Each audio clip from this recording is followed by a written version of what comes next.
Rain hammered the neon-lit streets of Seoul as Amara Bennett stood cornered in a narrow alley, debt collectors closing in with fists ready to break bones. Her mother's hospital bills had consumed everything, every dollar, every dream, every fragment of hope. Then a convoy of black SUVs pulled up, and a man in a tailored suit stepped into the rain like he owned the storm itself. Kale Choi, the most feared mafia boss in Seoul. He knelt before her without hesitation, draped his cashmere coat over her trembling shoulders, and told her he'd purchased her debt that morning. The collectors vanished. But here's what shattered her world. 10 years ago, before he became untouchable, Kyle had been Minho, the fragile scholarship kid she once defended in a school cafeteria when everyone else stayed silent. Now he'd returned wearing power like armor, looking at her like she'd been the center of his universe for an entire decade. Follow this story to the end. Hit that like button and comment the city you're watching from so I can see how far this story travels. The rain fell harder. Amara Bennett pressed her back against the graffiti-stained wall of the convenience store, her waitress uniform soaked through, her fingers trembling as she clutched the envelope containing another overdue hospital bill. The three men blocking the mouth of the alley didn't care about rain, didn't care about her broken voice or streaming mascara. Last chance, the one in the leather jacket said. His breath smelled like cigarettes and cheap soju. 20 million won, tonight. I don't have it. Her voice came out cracked, desperate. I need more time. Your mother's problems aren't ours. He stepped closer. The other two flanked him, predators closing the circle. You signed the contract. You knew the terms. Amara's throat tightened. She'd been so stupid, so desperate, when her mother's cancer treatments exceeded what the public hospital could provide. When the experimental drug offered a chance at survival, she'd borrowed from the first lender who didn't ask questions. She should have known better, should have understood that mercy didn't exist in Seoul's underground economy. Please, the word tasted like ash. One more week, I get paid Friday. I can give you half. Leather jacket backhanded her across the face. The impact sent her stumbling sideways, hip cracking against a dumpster, vision exploding white. Blood filled her mouth, hot and metallic. You don't negotiate, he said flatly. You pay, or we take payment another way. One of the other men grabbed her wrist. Amara screamed. Then headlights flooded the alley. Not ordinary headlights, the kind that belonged to vehicles worth more than her entire building. 3 black SUVs rolled into the narrow space with absolute silence, their engines purring like sleeping panthers. The debt collectors froze. The center SUV's rear door opened and a man stepped into the rain. Tailored black suit, white shirt, no tie. Dark hair swept back from a face carved from stone and expensive genetics. He moved with the kind of controlled grace that made violent men hesitate. Not because he looked strong, but because he looked certain, like gravity obeyed him before physics did. Let her go, the man said quietly. His voice carried no threat, no anger, just absolute expectation of obedience. Leather jacket released Amara's wrist immediately. His face had gone pale. Mr. Choi, we didn't know. I purchased her debt this morning, Kyle Choi said, still walking forward through the rain. Water streamed off his shoulders. He didn't blink. The contract transferred to my holding company at 9 a.m., which means you're currently assaulting my property. The word property hit Amara like a second slap. But Leather Jacket and his crew were already backing away, hands raised, stuttering apologies that dissolved into the rain-soaked darkness. Within seconds, they'd vanished into the Seoul night like they'd never existed. Amara stood there bleeding, shaking, utterly confused. Kale Choi stopped 3 feet away. Up close, she could see details.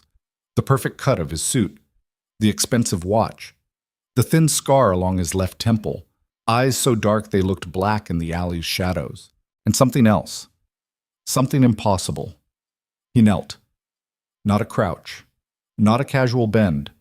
A full kneel in the filthy rainwater pooling around garbage and broken glass, expensive trousers soaking through, posture absolutely formal, like she was royalty, like he was a knight. Then he slipped off his black cashmere coat and draped it over her shoulders with hands that didn't quite touch her skin. You're safe now, he said. Amara's brain stuttered. This didn't make sense. Mafia bosses didn't kneel, didn't protect, didn't look at random waitresses like they mattered. But his eyes, something about his eyes made her breath catch. Who are you? She whispered. The ghost of something, pain, recognition, flickered across his face. Someone who's been looking for you, Kael said softly, for a very long time. He stood, gestured toward the SUV. My men will drive you home. There's a medical kit in the vehicle. Your debt no longer exists. The contract has been voided. Wait! Amara grabbed his wrist before thinking. The moment her fingers touched his skin, electricity shot through her entire nervous system. Why would you do this? I don't know you. Kael went absolutely still. For 5 seconds, he said nothing, just stared at her hand on his wrist like she'd performed a miracle. When he finally spoke, his voice was barely audible over the rain. You knew me once, he said, a long time ago, before I became this. Then he gently extracted his wrist from her grip, nodded to one of his men, and walked back toward his SUV. Amara stood frozen as strong hands guided her toward the open vehicle door. The interior smelled like leather and expensive cologne. The seat was heated. A first aid kit sat waiting on the center console. As the SUV pulled away from the alley, she looked back through the rain-streaked window. Kael Choi stood alone in the downpour, watching her leave. And for just a moment, his carefully controlled expression cracked. He looked devastated. Book. Amara woke the next morning in her tiny studio apartment, convinced she'd dreamed the entire encounter. But Kael's coat hung over her chair, black cashmere, still damp, and on her kitchen counter sat a sealed envelope. Inside, a hospital receipt showing her mother's remaining medical bills paid in full. Every treatment, every medication, every procedure for the next 6 months. Prepaid, anonymous donor. Her hand shook as she set the paper down. Her phone buzzed. Unknown number. A car will arrive at 7 p.m. Dinner. I owe you an explanation. K. Amara stared at the message for 10 full minutes. Every survival instinct screamed at her to refuse, to block the number, to pack a bag and disappear into the city's anonymous millions. But something else whispered underneath the fear. You knew me once. She spent the entire day at the hospital with her mother, holding her frail hand, watching monitors beep steady rhythms. Her mother slept most of the time, medicated and peaceful. The nurses confirmed the payment, confirmed the donor wanted to remain anonymous, confirmed Amara's mother could now receive the experimental treatment that might actually save her life. Someone must care about you very much, one nurse said gently. Amara said nothing. At 6:45 p.m., she stood in her apartment wearing the only dress she owned that wasn't a work uniform, a simple navy blue thing she'd bought for a job interview years ago. At 7 p.m. exactly, her phone buzzed. I'm downstairs. She descended the 5 flights of narrow stairs, heart hammering against her ribs, and stepped onto the street. The black SUV waited at the curb. Kael stood beside it, hands in his pockets, expression unreadable. He wore a different suit, charcoal gray, perfectly tailored, but the same controlled stillness surrounded him. He opened the door himself. You came, he said quietly. You paid my mother's medical bills, Amar replied. I figure I owe you a conversation. Something flickered behind his eyes. You owe me nothing. Then why am I here? Kael was silent for a moment. Then, because I need you to remember. The SUV drove them through Seoul's glittering evening traffic, past Gangnam's towers of glass and steel, past luxury boutiques and exclusive clubs, into neighborhoods where buildings didn't advertise their purpose and security cameras tracked every angle. They stopped in front of a residential tower that looked like it cost more than Amara's entire bloodline would earn across 10 generations. Kael led her through a private entrance, past security that snapped to attention at his presence, into an elevator that required a fingerprint scan. The penthouse occupied the entire top floor. Floor-to-ceiling windows overlooked Seoul's nightscape. Minimalist furniture, dark marble, everything precise and controlled. Too controlled. Like a museum. Like nobody actually lived here.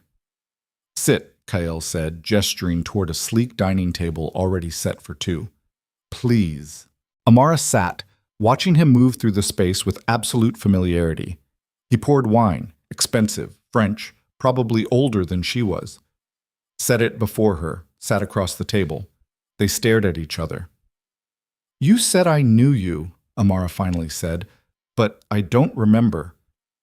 Haran Elite Academy, Kyle interrupted softly. 13 years ago. You were a sophomore. I was a junior. Her breath caught. Haran Elite Academy. Seoul's most prestigious private school, where wealthy families sent their children to network and prepare for inherited empires. Amara had attended on a partial scholarship, cleaning classrooms after hours to cover the remaining tuition. She'd lasted 2 years before the social hierarchy and financial pressure broke her. I don't remember anyone named Kyle, she said slowly. I wasn't Kyle then. His fingers tightened around his wine glass. My name was Minho, Park Minho. The name hit her like cold water. Park Minho. Oh God. The quiet kid. The scholarship student everyone mocked. Thick glasses held together with tape. Worn uniform. Always alone in the library. Always carrying that battered sketchbook full of architectural drawings. She'd forgotten. How had she forgotten? You remember, Kyle said, watching her face. Amara's mind spun backward through 13 years of buried memories. The cafeteria incident. She'd been eating lunch alone, as usual, when a group of wealthy boys surrounded Minho's table. They'd grabbed his sketchbook, started ripping pages out, mocking his drawings, calling him trash, saying scholarship kids polluted the school's reputation. Everyone watched. Nobody intervened, except Amara. She'd walked over, grabbed the sketchbook, and told them to leave him alone. Not because she was brave, because watching someone get destroyed in public felt too much like looking in a mirror. The boys had laughed at her too, called her names, but they'd gotten bored and left. Minho had looked at her with those enormous eyes behind taped glasses, said thank you in a voice barely above a whisper, and walked away. 3 days later, he'd disappeared from school entirely. Vanished. No explanation, no goodbye. She'd asked around. Nobody cared. Scholarship kids dropped out all the time. You defended me, Kyle said quietly, dragging her back to the present. In front of everyone. When nobody else would. It was nothing, Amara whispered. It was everything. The weight in those 3 words made her chest tighten. What happened to you? She asked. Why did you leave? Kyle set down his wine glass with absolute precision. My grandfather found me, he said flatly. I didn't know he existed. My mother had hidden me from her family my entire life. Changed my name, kept us poor and invisible, because she knew what he was. What was he? Head of the Choi Syndicate, Korea's largest organized crime network. Kyle's expression remained completely neutral. When he discovered I existed, he took me, had my mother killed to eliminate loose ends, spent the next 10 years molding me into his heir. Amara felt the blood drain from her face. Kale continued in that same flat, terrible voice. I tried to run. 4 times. They broke my leg the first time, waterboarded me the second. The third time, they killed the only friend I'd made. Another boy forced into the organization and made me watch. The 4th time I stopped trying. Kyle, he died 3 years ago, Kale said. Heart attack, sudden, convenient. I inherited everything. The unspoken question hung in the air. Amara didn't ask if he'd caused the heart attack. She wasn't sure she wanted to know. Why tell me this? She whispered. Kale finally met her eyes directly. Because for 10 years, he said, the only thing that kept me human was remembering that one moment in the cafeteria. When someone saw me as worth defending. When someone treated me like I mattered. His voice cracked on the last word. I didn't become Kyle Choi to build an empire, he continued. I became Kyle Choi so nobody could ever make me feel powerless again, so I could protect the one person who'd ever shown me kindness. Amara's throat closed. You've been watching me. Yes. For how long? Since the day I took control of the syndicate. No shame, no apology. I've monitored your safety, paid your debts when they became dangerous, ensured your mother received treatment, bought the companies employing your landlord so he couldn't raise rent, blacklisted men who threatened you, destroyed businesses that tried to exploit you. The room spun. You've been controlling my entire life, Amara said slowly. I've been keeping you alive. That's not your choice to make. You're right, Kale stood, walked to the window, stared out at Seoul's infinite lights. But I made it anyway, because losing you, even the idea of you, would have meant losing the last piece of who I was before they broke me. Silence filled the penthouse. Amara should have been angry, should have been terrified, should have run. But instead she looked at the man standing at the window. Tailored suit, perfect posture, absolute control, and saw the ghost of a fragile teenage boy with taped glasses and a sketchbook full of impossible dreams. Both versions existed simultaneously. Both were real. "What happens now?" she asked quietly. Kael turned.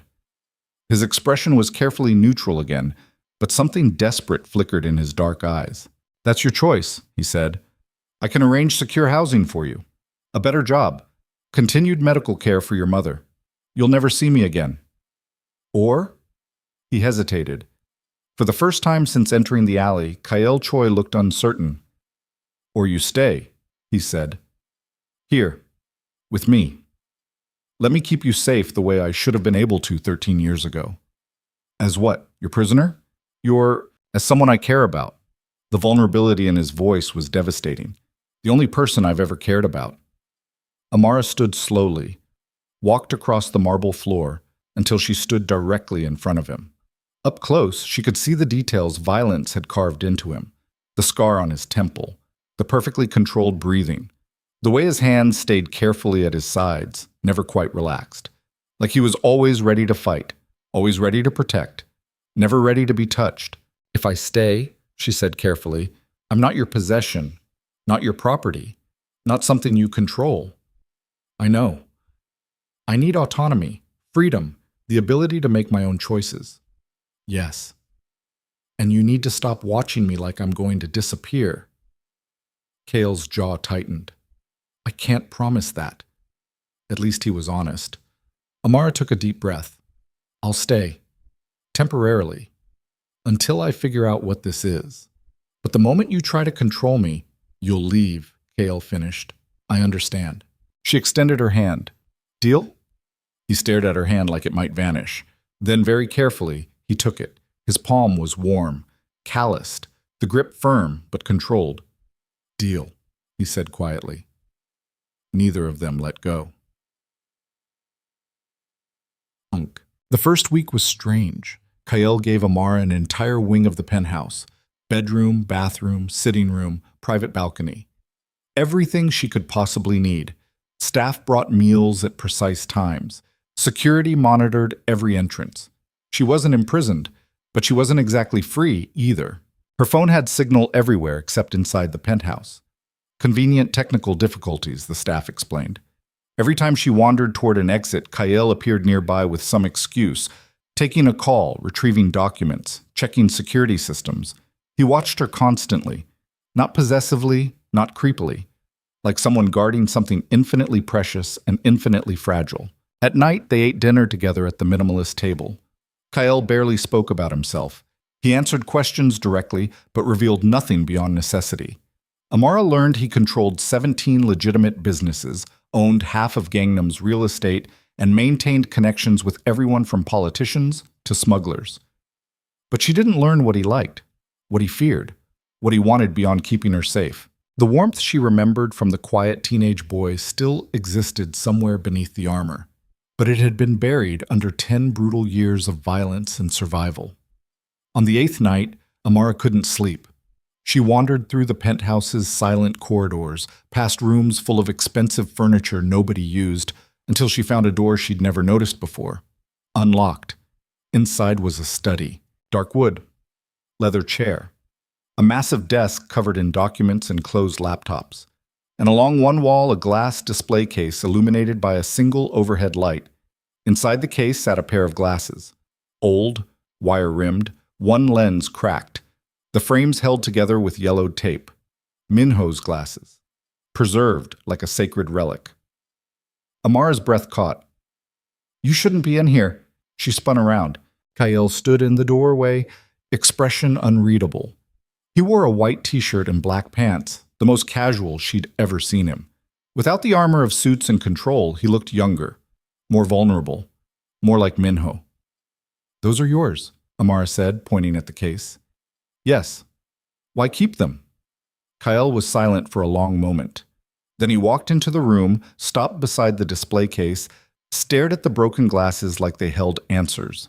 Because they reminded me who I was, he said quietly. Before the violence. Before the power. Before I became someone my mother would have been ashamed of. You're not... I've killed people, Amara. His voice stayed flat. Factual. I've tortured men for information, destroyed families, ruined lives. I've done things that would make you run screaming if you knew the details. She should have been terrified, but instead she stepped closer. Why? She asked. Why what? Why the violence? You controlled the syndicate. You could have done anything, built anything. Why choose this? Cale's hands clenched into fists. Because violence was the only language powerful people understood, he said. Because every time I tried mercy, someone used it as weakness. Because the world I inherited ran on fear and blood, and changing it would have required becoming a saint. He laughed bitterly. I'm not a saint. But you wanted to be, Amara said softly. The sketches, the buildings. You wanted to build beautiful things. His expression cracked. For the first time since the alley, the careful mask slipped completely. I wanted to build you a better world, Kale admitted, voice breaking. That's all I've ever wanted. To create a place where you'd never have to be cornered in an alley, never have to borrow from predators, never have to be afraid. Tears filled Amara's eyes. Kyle, every empire I built, he continued, every alliance I forged, every enemy I destroyed, it was all architecture around your name, a fortress, a shield. Because 13 years ago you sat beside me when nobody else would, and that single moment became the blueprint for everything. The silence between them became unbearable. Amara looked at this man, this violent, dangerous, powerful man, and saw the truth he'd been hiding. He hadn't built an empire. He'd built a monument to a kindness he'd never forgotten. She crossed the remaining distance and placed her hand gently against his face. Kyle froze. His breathing stopped, like he'd forgotten how to process gentle touch. You could have just called, she whispered. A sound escaped him, half laugh, half sob. I know, he said, but I was terrified you'd forgotten me, that I'd just be another stranger asking for your time, that the moment in the cafeteria meant nothing to you. It didn't mean nothing. Then why did you forget? The question hit like a blade. Amara took a shaky breath. Because remembering hurt. Because after you disappeared, I asked around and nobody cared. It felt like you'd never existed, like kindness didn't matter, like I'd wasted energy defending someone who'd just vanished anyway. Kale's eyes closed. So I buried it, she continued, convinced myself it didn't matter, that you didn't matter. Because accepting that you'd mattered and then disappeared was too painful. When Kyle opened his eyes again, they were wet. I'm sorry, he said. For what? For disappearing. For not being strong enough to fight back. For building all this. He gestured at the penthouse, the city beyond, the empire, instead of just finding you and asking if you remembered. Amar's thumb brushed across his cheekbone. I remember now, she said. Kale caught her wrist gently, held her hand against his face like she was something holy. Don't leave, he whispered. Please. I know I don't deserve... You don't? She interrupted. But I'm not leaving. Why? She smiled sadly. Because that scared kid with the taped glasses is still in there, and he deserves someone to sit beside him. Kale's control finally shattered. He pulled her into his arms, not demanding, not possessive, but desperate and grateful and terrified, and held her like she was the only solid thing in a collapsing world. Amara wrapped her arms around him and felt him shake, the most feared man in Seoul, trembling. They stood there in the study, surrounded by the ghost of who he'd been and the monument of who he'd become. And for the first time in 13 years, Park Min-ho let himself cry. Everything changed after that night. Kale stopped hiding. He told her stories about the brutal years with his grandfather, the training that stripped away weakness, the missions that destroyed his innocence, the moment he realized he'd become the thing he once feared.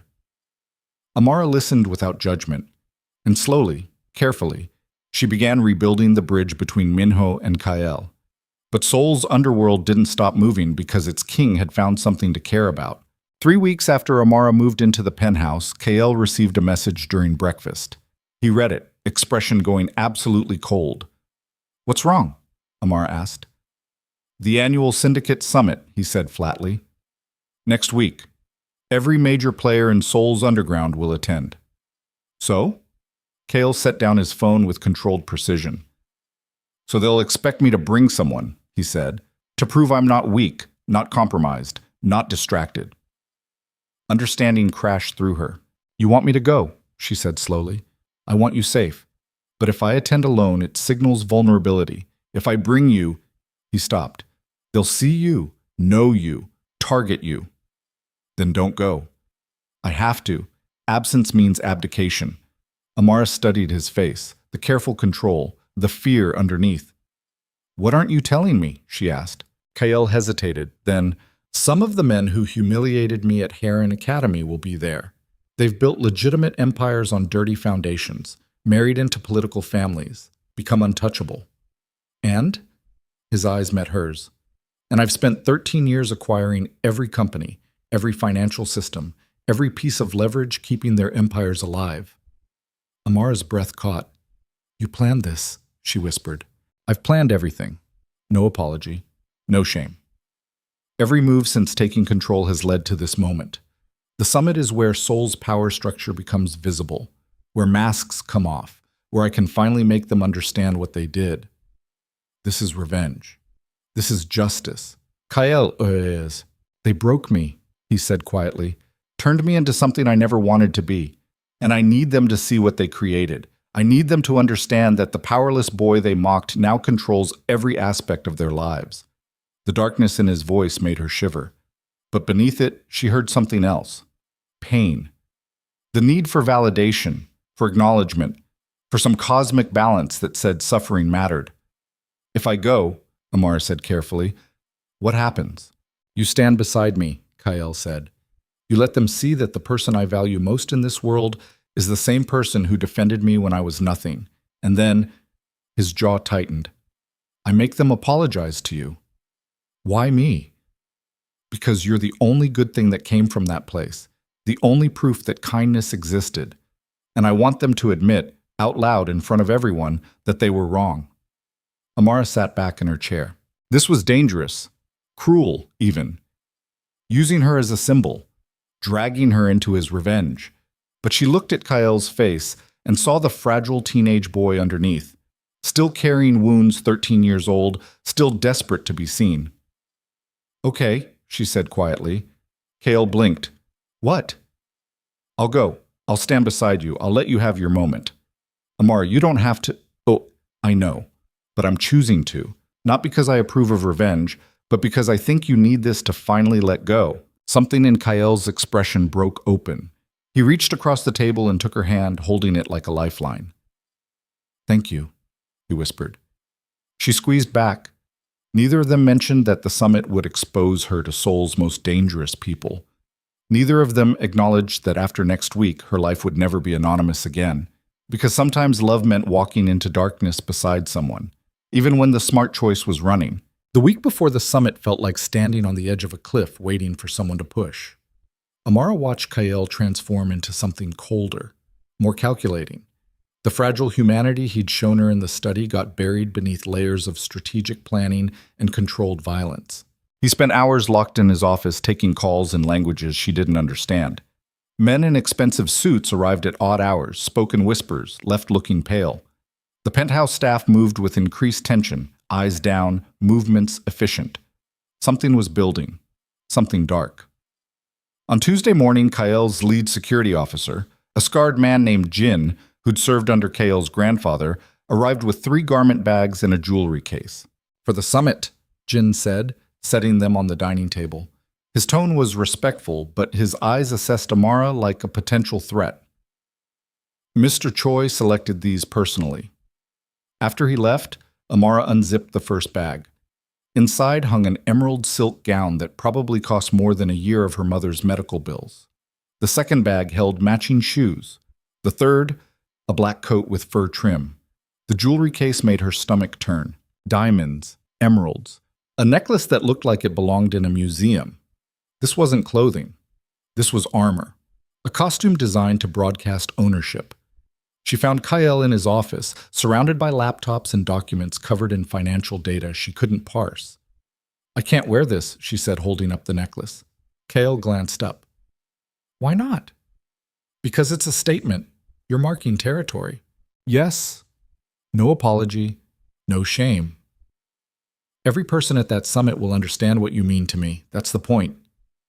"I'm not a trophy." "You're the most valuable thing in my life," Kyle said flatly. "I'm ensuring everyone understands that harming you means declaring war on me."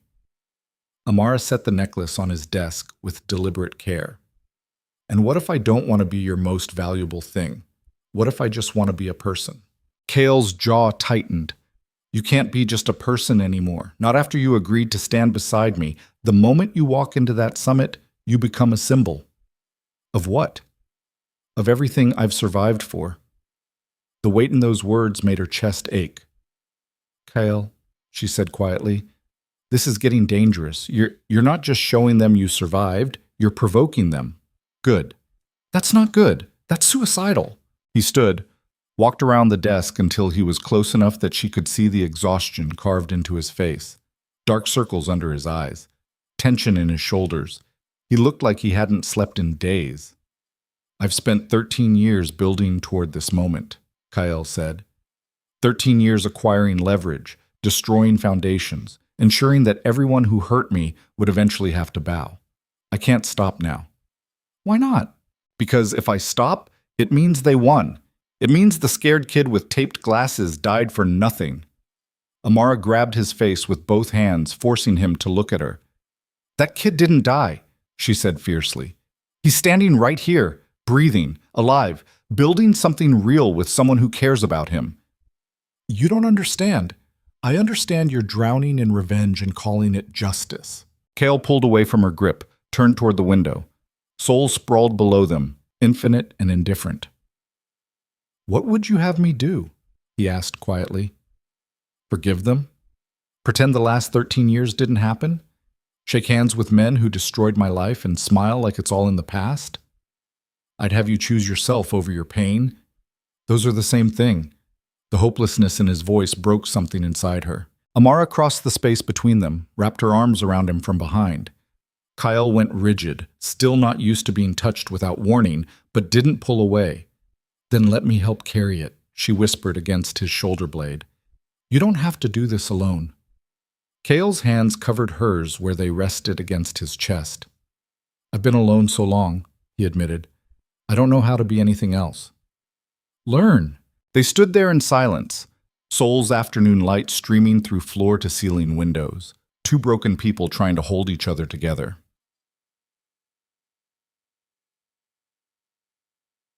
Wednesday afternoon, Amara's mother called. The penthouse phone system had been malfunctioning all week, Kael's security team monitoring everything, but her mother's number got through. "Sweetheart?" Her mother's voice sounded stronger than it had in months. The experimental treatment was working. "I've been trying to reach you for days. Where are you?" Amara glanced toward Kael's office door. Closed. Private meeting. "I'm staying with a friend," she lied. "How are you feeling?" "Better. The doctors say my numbers are improving. Whatever miracle paid for this treatment." Her mother's voice cracked with emotion. "I'll spend the rest of my life grateful." Guilt twisted through Amara's chest. "Mom, I need to tell you something." "What's wrong?" "Everything." "Nothing." She was living with a mafia boss who'd been obsessed with her for 13 years. She was about to attend an underground criminal summit wearing diamonds worth more than their apartment building. She was falling for someone who'd killed people and would kill again without hesitation. "I met someone," Amara said instead. Silence on the line. "Someone serious?" her mother asked carefully. "Maybe. I don't know yet." "Are you safe?" The question landed like a punch. Was she safe? Kale had never threatened her, never forced her, never raised his voice. But she lived in a fortress surrounded by armed men, monitored by security systems, isolated from her old life, safe from external threats. But what about internal ones? "I'm fine, Mom," she lied again. "I promise." They talked for 20 more minutes about nothing. Hospital food, nurses, the view from her mother's room, normal conversation that felt like visiting a different universe. When Amara hung up, she found Kale standing in his office doorway. "You didn't tell her," he said. Not a question. He'd been listening. "Tell her what?" Amara's voice came out sharper than intended. "That I'm dating a crime lord? That would definitely help her recovery." "I'm not a crime lord." "What are you then?" Kale was quiet for a moment. "A businessman who operates outside legal frameworks to achieve objectives the law can't address." Despite everything, Amara laughed. "That's the most corporate way to describe organized crime I've ever heard." Something almost like a smile touched Kael's mouth. "I've been practicing." The moment of lightness evaporated quickly. "She sounds better," Kael said. "The treatment is working. Because of you." "Because you loved her enough to sacrifice everything trying to save her." Kael's expression softened. "I just provided resources." Amara walked toward him, stopped close enough to see the perpetual vigilance in his dark eyes. "Do you ever rest?" she asked. "Not really." "When did you last sleep through a full night?" Kael's jaw tightened. "I don't remember." "That's not sustainable. Neither is caring about people in my position. Yet here we are." The vulnerability beneath his sarcasm made her chest ache. "Come here," Amara said, taking his hand. "I have work. It can wait 5 minutes." She led him to the living room couch, sat down, pulled him down beside her. Kael moved stiffly, like sitting without purpose confused him. "Now what?" he asked. "Now you just exist," Amara said. "No strategy, no planning, just breathing. That's inefficient. That's human." Kael stared at her like she'd spoken a foreign language. Then, very slowly, he leaned back against the couch. His shoulders remained tense. His hands stayed ready to move. But he was trying. Amara rested her head on his shoulder. Kael went absolutely still. "Is this okay?" she asked. "I don't know," he admitted. "Nobody's done this before." "What, rested with you?" "Touch me without wanting something." The quiet devastation in that statement made tears sting her eyes. She shifted closer, letting her weight settle against him. Kael's breathing changed, shorter, faster, like his nervous system couldn't process gentle contact without interpreting it as a threat. "You're safe," she whispered. "I'm never safe." "You're safe right now, in this moment, with me."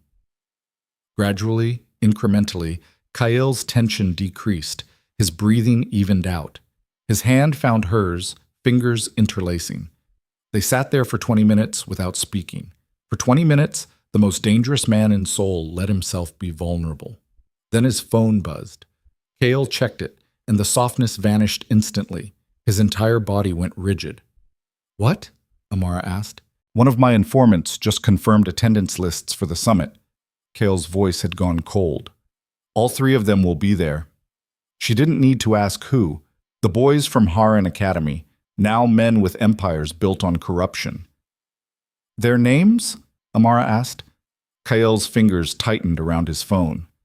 "Young Tae-min, real estate developer. His company has contracts with the city worth billions, built on bribed permits and displaced families." "And the others?" "Choi De-hyun, no relation. Investment banker.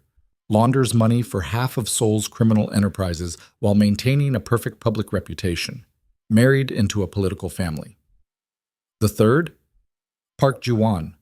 Kael's voice dripped venom. "Entertainment executive. Runs modeling agencies and talent management. Also runs escort services and blackmail operations disguised as career opportunities." Amara felt sick. These weren't just bullies who'd grown up. They were predators who'd turned cruelty into profitable business models. "What are you going to do?" she asked. Kael stood, walked to the window, stared out at the city like he was calculating trajectories. "I'm going to show them what they created," he said quietly. "I'm going to make them understand that every cruel word, every humiliation, every moment they made me feel worthless, it all built the person who now controls their entire lives." "Kael, their companies are mine, Amara. I've quietly acquired the parent corporations over the past 3 years. They just don't know it yet. Jung Taemin's permits? My shell companies approve them. Choi Dae-hyun's investment fund? Built on capital I've loaned through intermediaries. Park Ji-won's talent contracts? Enforced through legal firms I own. He turned to face her, and his expression was absolutely terrifying. Not because it was violent, because it was empty. Every path they've walked for the last decade has led back to me, Kyle said. They've been living inside a cage I built brick by brick, and at the summit, I'm going to close the door. Amara stood, crossed to him, grabbed his shoulders. Listen to me, she said urgently. This isn't justice. This is you becoming exactly what your grandfather wanted you to be. Good. No, not good. You think destroying them will heal you? It won't. It'll just prove you're as cruel as they were. Kale's eyes flashed. They deserve it. Maybe. Probably. But what about you? What happens to you after you've crushed them? What's left? I don't care. I care, Amar's voice broke. I care about the boy who sketched beautiful buildings because he wanted to create something instead of destroy it. I care about the person who kept broken glasses in a display case because they reminded him who he used to be. That person matters, KL. That person is worth saving. That person is dead. Then why keep the glasses? The question hit him like a physical blow. KL stepped back, jaw working, hands clenching and unclenching. You don't understand, he said finally. Then explain it to me. I can't. Why not? Because if I let go of this, if I forgive them, then everything I've become was for nothing. His voice rose, control fracturing. 13 years of violence, 13 years of becoming a monster, all meaningless if I just walk away. Or, Amar said quietly, it means you get to choose who you become next. Kyle stared at her, breathing hard, looking lost. Then his phone buzzed again. He checked it mechanically. Whatever he saw made his expression shudder completely. What? Amar demanded. Security footage, Kyle said flatly. Someone's been watching your mother's hospital. Cold fear flooded her veins. Who? Unknown. Professional. They disabled cameras, avoided facial recognition. He looked up, and his eyes were absolutely lethal. But the timing isn't coincidental. Someone knows you're here, knows you matter to me, and they're establishing that they can reach the people you love. Amara's legs went weak. Is she safe? I'm moving a full security team to the hospital now. She'll have 24-hour protection. Kale was already typing commands. But this changes things. How? It means whoever's targeting her knows exactly how to hurt me. His voice went deadly quiet. Through you. By Thursday, the penthouse had transformed into a military operations center. Armed security rotated shifts. Tech specialists monitored every camera within 5 blocks of her mother's hospital. Kyle barely slept, spending nights reviewing footage and coordinating responses. Amara felt like she was watching him disappear into the person his grandfather had built. Cold, efficient, ruthless. On Friday morning, she woke to find Kyle sitting in a chair beside her bed, watching her sleep. How long have you been there? She asked. 2 hours. That's creepy. I know. No apology. But you breathe differently when you're sleeping. It's the only time you seem peaceful. Amara sat up, studying his face. He looked terrible. Skin pale, eyes bloodshot, jaw tight with exhaustion. Did you sleep at all? She asked. No. Kyle, I can't. His voice was raw. Every time I close my eyes, I see scenarios where I lose you, where they hurt your mother, where I'm not fast enough or smart enough or brutal enough to keep you safe. He stood abruptly, paced to the window. I've spent 13 years building power, he continued, and it's still not enough, because power doesn't mean anything if I can't protect the one thing that matters. Amara got out of bed, crossed to him barefoot. I'm not a thing, she said gently. I know. And you can't protect me from everything. I have to try. She turned him around, forced him to look at her. Then start by taking care of yourself, she said, because you're falling apart, and I can't watch that happen. Something cracked in Kyle's expression.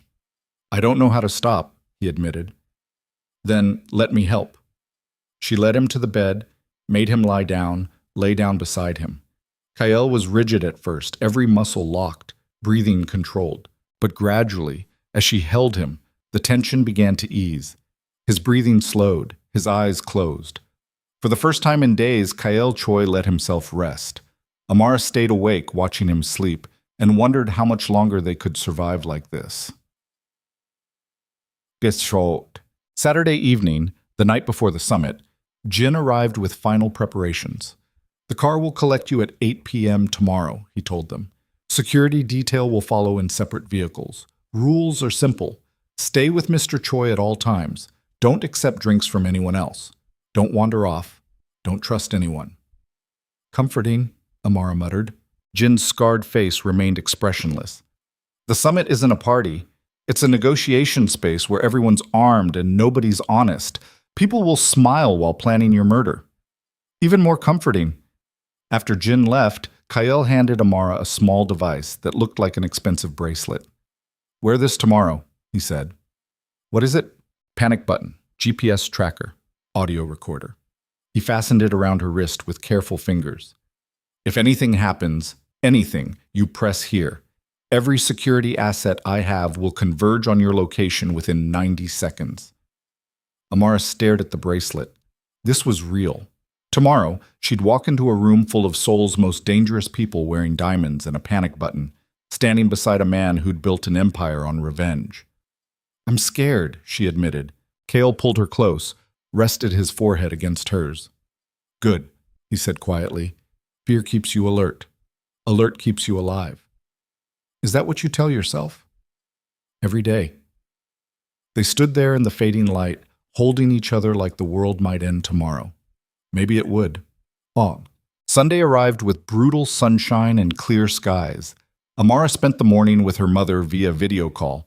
Kale's security team had installed encrypted systems in the hospital room. Her mother looked better, stronger, asking questions about Amara's friend that she deflected with practiced vagueness. By afternoon, the penthouse staff began preparations. A hairdresser arrived, a makeup artist. People who worked in silence, transforming Amara into someone she didn't recognize. The emerald gown fit perfectly, custom-tailored to measurements she'd never given. The diamonds felt heavy around her neck, cold against her skin. When she looked in the mirror, she saw a stranger. Elegant, polished, expensive, everything she'd never been. Kyle appeared in the doorway wearing a black suit that probably cost more than a car. His hair was swept back, face carefully neutral, but his eyes went wide when he saw her. You look... He stopped, seemed to forget how to speak. Ridiculous, Amara supplied. Devastating. The word hit different than beautiful. More honest. More dangerous. You clean up okay yourself, she said. Kale crossed the room, stopped close enough that she could smell his cologne. Something dark and expensive that probably had an Italian name. Last chance to back out, he said quietly. Are you asking me to? Part of me wants to lock you in this penthouse and go alone. And the other part?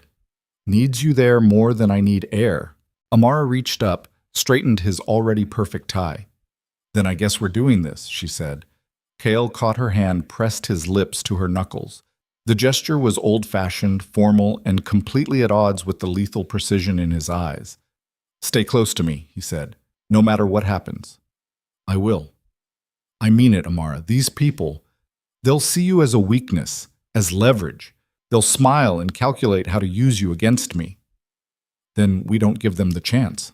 At 7:55 p.m., they descended to the building's private garage. 3 black SUVs waited, engines running. Security personnel in tactical gear checked weapons and communication systems. Jin stood beside the center vehicle, expression grim. Perimeter is secure, he reported to Kale. No suspicious activity. Route is clear. Kyle nodded, helped Amara into the SUV. The interior smelled like leather and gun oil. As they pulled into Seoul's evening traffic, Amara watched the city slide past. Neon lights reflecting off rain-slicked streets, crowds moving through Gangnam's luxury districts, ordinary people living ordinary lives. She felt like she was leaving that world behind, crossing into something darker, something permanent. Kale's hand found hers in the darkness. Whatever happens tonight, he said quietly, know that every choice I made was to keep you safe. Kyle, I love you. The words landed like artillery. Amara turned to stare at him, breath-catching. Kael's expression was carefully neutral, but his hand trembled slightly in hers. "I've loved you since the moment you sat beside me in that cafeteria," he continued. 13 years. Every day. Every decision. You've been the center of everything." Tears burned her eyes. "You can't just drop that now," she whispered. "I know. But if something goes wrong tonight, I needed you to know. Nothing's going wrong. You can't promise that." "Neither can you." Kael's jaw tightened. "I can try." The SUV turned off the main road, headed toward Seoul's financial district. Towers of glass and steel rose against the night sky like monuments to wealth and corruption. They stopped in front of a building that didn't advertise its purpose. No signs, no logos, just security and valet parking for vehicles worth 6 figures. Kael's door opened. He stepped out, turned, offered his hand. Amara took a deep breath and stepped into the night. Immediately, she felt eyes on her. Security personnel, valet staff, people moving through the entrance. Everyone stopped to watch Kyle Choi arrive, and everyone noticed the woman beside him. Jin materialized at Kael's shoulder. "Summit's on the 42nd floor, private elevator. Guest list is locked down, no surprises." "Good." They entered the building's marble lobby, headed toward a private elevator bank. The doors opened immediately, responding to some signal Amara couldn't see. Inside, Kael pulled her close. "Remember," he said quietly, "you're not a victim. You're not prey. You're the woman who once defended me when nobody else would. Hold on to that." The elevator rose smoothly, numbers climbing. Amara's heart hammered against her ribs. At floor 42, the doors opened onto a private vestibule. And beyond it, through massive double doors, Amara heard the low murmur of Seoul's most dangerous people gathering for their annual summit. Music played softly, champagne glasses clinked, laughter echoed with calculated charm. Kael offered his arm. Amara took it, lifting her chin. Together, they walked through the doors. The ballroom beyond was breathtaking. Crystal chandeliers, floor-to-ceiling windows overlooking Seoul's nightscape. Tables laden with food and wine that probably cost more than most people earned in a year. And everywhere, dangerous people wearing expensive clothes and practiced smiles. Politicians stood beside gang leaders. Corporate executives toasted with smugglers. The entire city's hidden architecture of corruption existed under one glittering roof. Conversations died mid-sentence as Kael entered. Every eye turned toward them, toward her. Amara felt the weight of their scrutiny, calculating, assessing, measuring her worth as leverage against the man beside her. But Kael walked through the room like he owned it. Because he did. He guided her toward the center of the space, nodding to people who bowed slightly in return. Everyone wanted his attention, his approval, his power. Then Amara saw them. 3 men standing together near the bar, drinks in hand, looking older and wealthier, but fundamentally the same. Young Tae-min, Choi Dae-hyun, Park Ji-won. The boys who'd once torn pages from a sketchbook and called a fragile teenager worthless. Now men with empires built on cruelty. Kael saw them too. His grip on her arm tightened microscopically. "Here we go," he said quietly. He led her directly toward them. The 3 men noticed his approach, and something flickered across their faces. Confusion, recognition, dismissal. They didn't remember him. Of course they didn't. Powerful people rarely remembered the powerless they'd destroyed. Kael stopped 3 feet away, expression perfectly neutral. "Gentlemen," he said smoothly, "it's been a long time." Taemin's eyes narrowed. "I'm sorry, do we know each other?" "We attended school together. Heron Elite Academy." A pause. Confusion. Then Park Ji-won's expression changed. "Wait, you're Park Min-ho," Kael said. "Though I go by Kael Choi now. Inherited name. Different circumstances." The 3 men exchanged glances. Remembering. Understanding slowly dawning. "The scholarship kid," Choi Dae-hyun said slowly. "With the taped glasses. You disappeared." "My grandfather retrieved me," Kael interrupted. "Spent the next decade teaching me the family business." The temperature in their small circle dropped several degrees, because everyone in this room knew what the Choi Syndicate's family business entailed. "I see," Taemin said carefully. "Well, Congratulations on your success. Thank you. Kayol's smile didn't reach his eyes, though I should also thank you. For what? For teaching me valuable lessons about power dynamics, about how the world actually works, about what happens to people without protection. The three men shifted uncomfortably. That was a long time ago, Jiwon said. 13 years, Kayol agreed. I've thought about it every day. Silence fell between them. Amara felt the threat building like atmospheric pressure before a storm. Then Kayol's expression changed, became colder, more dangerous. I thought you might be interested in some business updates, he said conversationally. Young Taemin, your development company's permits are approved through shell corporations I acquired 2 years ago. One phone call, and every project you have breaks ground on gets indefinitely delayed. Taemin's face went pale. Choi Dae-hyun, Kayol continued, your investment fund operates on capital loaned through intermediaries I control. The interest rates are flexible. Depending on my mood, Dae-hyun's drink trembled in his hand. And Park Jiwon, Kayol's voice went deadly quiet. Every contract your talent agency enforces goes through legal firms I own, including the ones for your more questionable operations. Jiwon looked like he might be sick. You're lying, he said weakly. Am I? Kayol pulled out his phone, showed them a screen. These are live feeds from your respective company servers. Watch. He tapped something. All three men's phones buzzed simultaneously. They checked them, and their faces went ashen. That's impossible, Taemin whispered. No, Kayol said calmly. That's thorough. I've spent 13 years quietly acquiring every company, every financial system, every piece of leverage keeping your empires functional. You've been living inside a cage I built brick by brick. You just didn't notice the walls closing in. The ballroom around them continued its glittering performance. Music, laughter, the clink of champagne glasses. But in their small circle, the world had stopped. What do you want? Dae-hyun asked hoarsely. Kayol's hand tightened on Amara's arm. I want you to understand what you created, he said quietly. Every cruel word, every humiliation, every moment you made me feel worthless. It built the person who now controls your entire lives.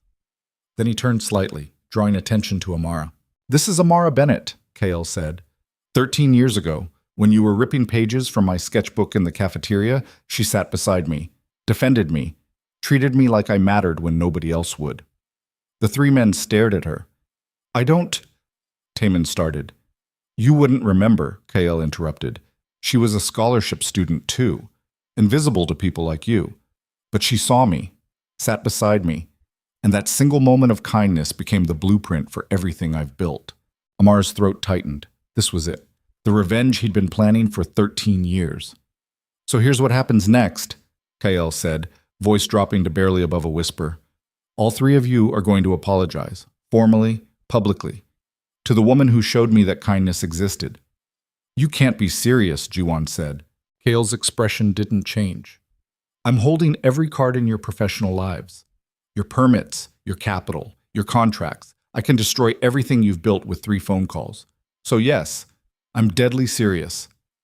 The three men looked at each other, calculation happening behind their eyes, pride warring with survival. Then young Taemin took a step forward. He looked at Amara, and something ugly flickered across his face. I'm sorry, he said flatly. No warmth, no sincerity, just compliance. Choi Dae-hyun followed. My apologies. Park Ji-won hesitated longer, jaw clenching, before managing. Sorry. The words meant nothing. Everyone knew it, but Kayol's expression remained absolutely neutral. Thank you, he said. That'll be all. The three men couldn't leave fast enough. As they retreated across the ballroom, Kayol pulled Amara closer. Are you okay? He asked quietly.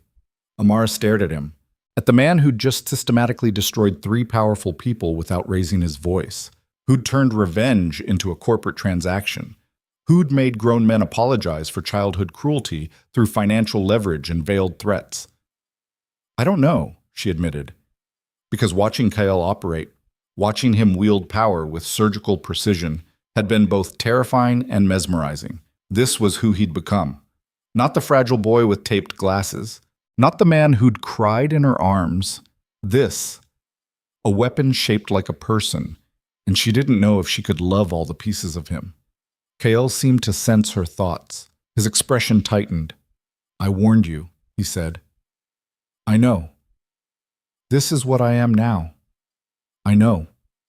They stood in the center of the ballroom, surrounded by Seoul's elite, and the distance between them felt infinite despite their proximity. Then someone approached. A woman in her 50s wearing a red gown and pearls. Her face was familiar. Amara had seen it in news photos. A politician. Someone important. "Mr. Choi," the woman said warmly, "wonderful to see you. And who is your lovely companion?" Kael's professional mask slid into place instantly. "Councilwoman Han, may I introduce Amara Bennett?" They shook hands, exchanged pleasantries. The politician asked careful questions, clearly fishing for information about Amara's significance. More people approached. Corporate executives, foreign investors, people whose names Amara recognized from headlines. Everyone wanted to meet the woman beside Kael Choi, because if she mattered to him, she was valuable. Leverage, a weakness to exploit. Amara felt it in every handshake, every calculated smile, every question designed to extract information. These people were predators evaluating prey, and she was being measured. An hour passed in a blur of introductions and champagne. She didn't drink. Kael never left her side, one hand always on her lower back, guiding her through conversations with practiced ease. He was charming, diplomatic, everything a powerful businessman should be. But Amara watched his eyes, saw how they tracked every person in the room, every entrance, every potential threat.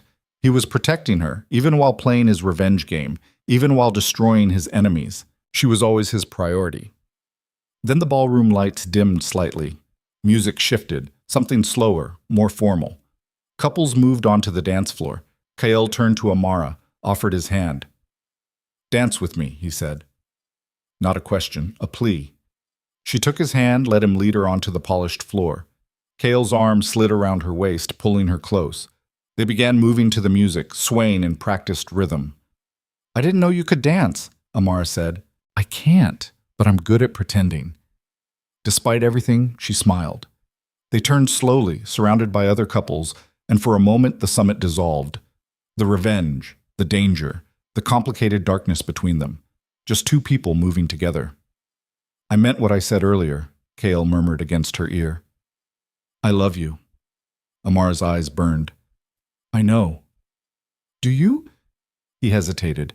"Do you feel the same?" The vulnerability in his voice broke her. "I don't know yet," she admitted honestly. "I care about you deeply, but I don't know if I can love all the things you are." Kael's grip tightened fractionally. "That's fair," he said quietly.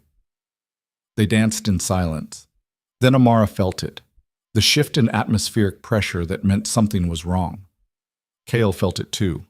His body went rigid. "What?" she whispered. "Someone's watching us, specifically." "Isn't everyone?" "Not like this." Kael turned them slightly, scanning the crowd. Then he stopped. His face went absolutely white. Amara followed his gaze and saw a man standing at the edge of the ballroom, mid-50s, silver hair, expensive suit, eyes like chips of ice. He looked vaguely familiar, like he shared bone structure with someone Amara knew. "Who is that?" she asked. Kael's voice came out strangled. "That's impossible." "Who, Kael?" He pulled her closer, turned them away from the man's line of sight. "My uncle," Kael said flatly. "My grandfather's youngest son, the one who supposedly died in a car accident 10 years ago." Amara's blood went cold. "Supposedly?" "I saw the body, attended the funeral. He was dead." "Then who—" The lights cut out completely. The ballroom plunged into darkness. Screams erupted, glass shattered. And in the chaos, Kael's hand was ripped from hers. "Amara!" His voice cut through the darkness, desperate and terrified. She tried to respond, but someone grabbed her from behind. A hand clamped over her mouth. An arm locked around her waist. She was being dragged backward through the panicked crowd. Amara fought, kicking, clawing, remembering every self-defense lesson she'd ever absorbed through cultural osmosis. But whoever held her was strong, professional. They pulled her through a side door she hadn't noticed, into a service corridor. The door slammed shut behind them, cutting off the ballroom's chaos. Emergency lighting cast everything in sickly green. Her captor spun her around. The man with silver hair stood before her. Up close, the resemblance to Kyle was unmistakable. Same bone structure, same dark eyes. But where Kyle's eyes held carefully controlled intensity, this man's held madness. "Finally," he said, smiling, "I've been waiting years to meet you." Amara tried to scream. He pressed something cold against her neck. The world went sideways. Her vision tunneled. And the last thing she heard before consciousness dissolved was the man's voice, soft and amused. "Let's see what my nephew will sacrifice to get you back." Amara woke to the smell of salt water and rust.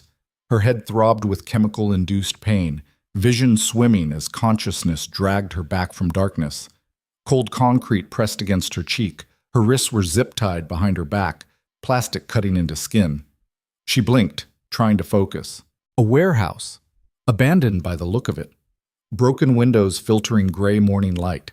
The distant sound of water lapping against pylons suggested they were near the harbor, probably one of the old shipping facilities in Incheon that Seoul's development boom had left to rot. "She's awake," the voice came from above. Amara twisted her neck, looked up. The silver-haired man sat on a rusted metal chair 10 feet away, perfectly relaxed, watching her like she was a fascinating specimen. In daylight, the resemblance to Kyle was even more pronounced. Same sharp cheekbones, same controlled posture. But his eyes were wrong. Too bright. Too eager. Like something fundamental had broken inside him and never healed. "Who are you?" Amar's voice came out hoarse, throat raw from whatever he'd used to knock her unconscious. "I already told you, Kyle's uncle." He smiled. "Though I suppose introductions are in order. Choi Min-jun, formerly deceased, currently very much alive and extremely interested in you." Amara tried to sit up. Her balance was off, head spinning, but she managed to lever herself against a concrete pillar. "Kyle thinks you're dead," she said. "Everyone does. That was the point." Min-jun stood, began pacing in a slow circle around her. "Faking my death was remarkably easy. A car accident, closed casket funeral. My father was so convinced I'd always been weak, too soft for the family business, he barely questioned it. Why? Because I needed to disappear, to operate outside the syndicate's structure while building something my father couldn't see or control." He stopped, crouched down to her eye level. "Tell me, Amara. May I call you Amara? What do you know about the Choi Syndicate's succession protocols?" She said nothing. Min-jun smiled. "The eldest son inherits everything. That was Kyle's father, my older brother. But he died before I was even born. Car accident. Very tragic. Very convenient for my father, who never approved of his choice in wife." Amar's blood went cold. "You're saying—" "I'm saying my father has a history of removing inconvenient family members." Min-jun's voice stayed conversational, like they were discussing the weather. "Kyle's mother, his father. Anyone who threatened the syndicate's purity or my father's control. And you? I was supposed to be the perfect heir, obedient, brutal when necessary. But I made a mistake." His expression darkened. "I fell in love with someone my father didn't approve of. A woman from the wrong background, wrong connections. When he found out, he had her killed. Made me watch. Then told me if I ever showed weakness again, I'd join her." Despite her terror, Amara felt a flicker of sympathy. "So you faked your death," she said. "I became a ghost. Spent 10 years building an operation outside the official syndicate structure. Weapons trafficking, information brokerage, offshore accounts my father never knew existed. And I waited. Waited for him to die. Waited for the perfect moment to take back what should have been mine. Then Kyle inherited instead. My dear nephew." Min-jun's voice dripped venom. "The fragile little scholarship boy who somehow survived my father's conditioning and became exactly what the old man wanted. A perfect weapon. Cold. Calculating. Absolutely ruthless." He stood, resumed pacing. "Except he's not ruthless," Min-jun continued.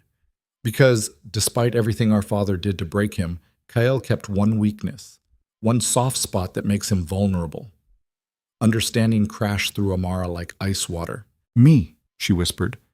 You. Minjun smiled.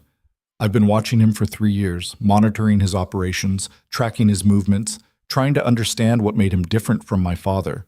And every thread led back to you. The waitress he obsessed over, the woman he built an empire to protect. What do you want? Everything Kyle has. The syndicate, the legitimate businesses, the underground networks, all of it. Minjun crouched again, closer this time. But more than that, I want him to suffer the way I did, to understand what it feels like when the person you love most becomes leverage against you. Amar's throat tightened. He'll kill you. He'll try, but first he'll negotiate. He'll offer me anything, money, territory, power, to get you back safely. And I'll take it all. Strip him of everything he's built, reduce him back to that powerless boy with taped glasses. And then? Minjun's smile widened. Then I'll kill you anyway, because the lesson needs to be complete. Love is weakness. Caring is vulnerability, and in this world, the vulnerable don't survive. He stood, walked toward the warehouse exit. I've already sent Kyle your location, he called over his shoulder. He should arrive in about 3 hours. That gives us plenty of time to prepare a proper welcome. The metal door slammed shut. Amara was alone in the warehouse, with her wrists zip-tied and her heart hammering against her ribs. She had 3 hours to figure out how to survive, or 3 hours to accept she wouldn't. Kyle stood in the summit ballroom, surrounded by chaos and bodies and broken glass, and his mind had gone absolutely blank. Amara was gone. Someone had taken her. His entire world had collapsed into that single devastating fact.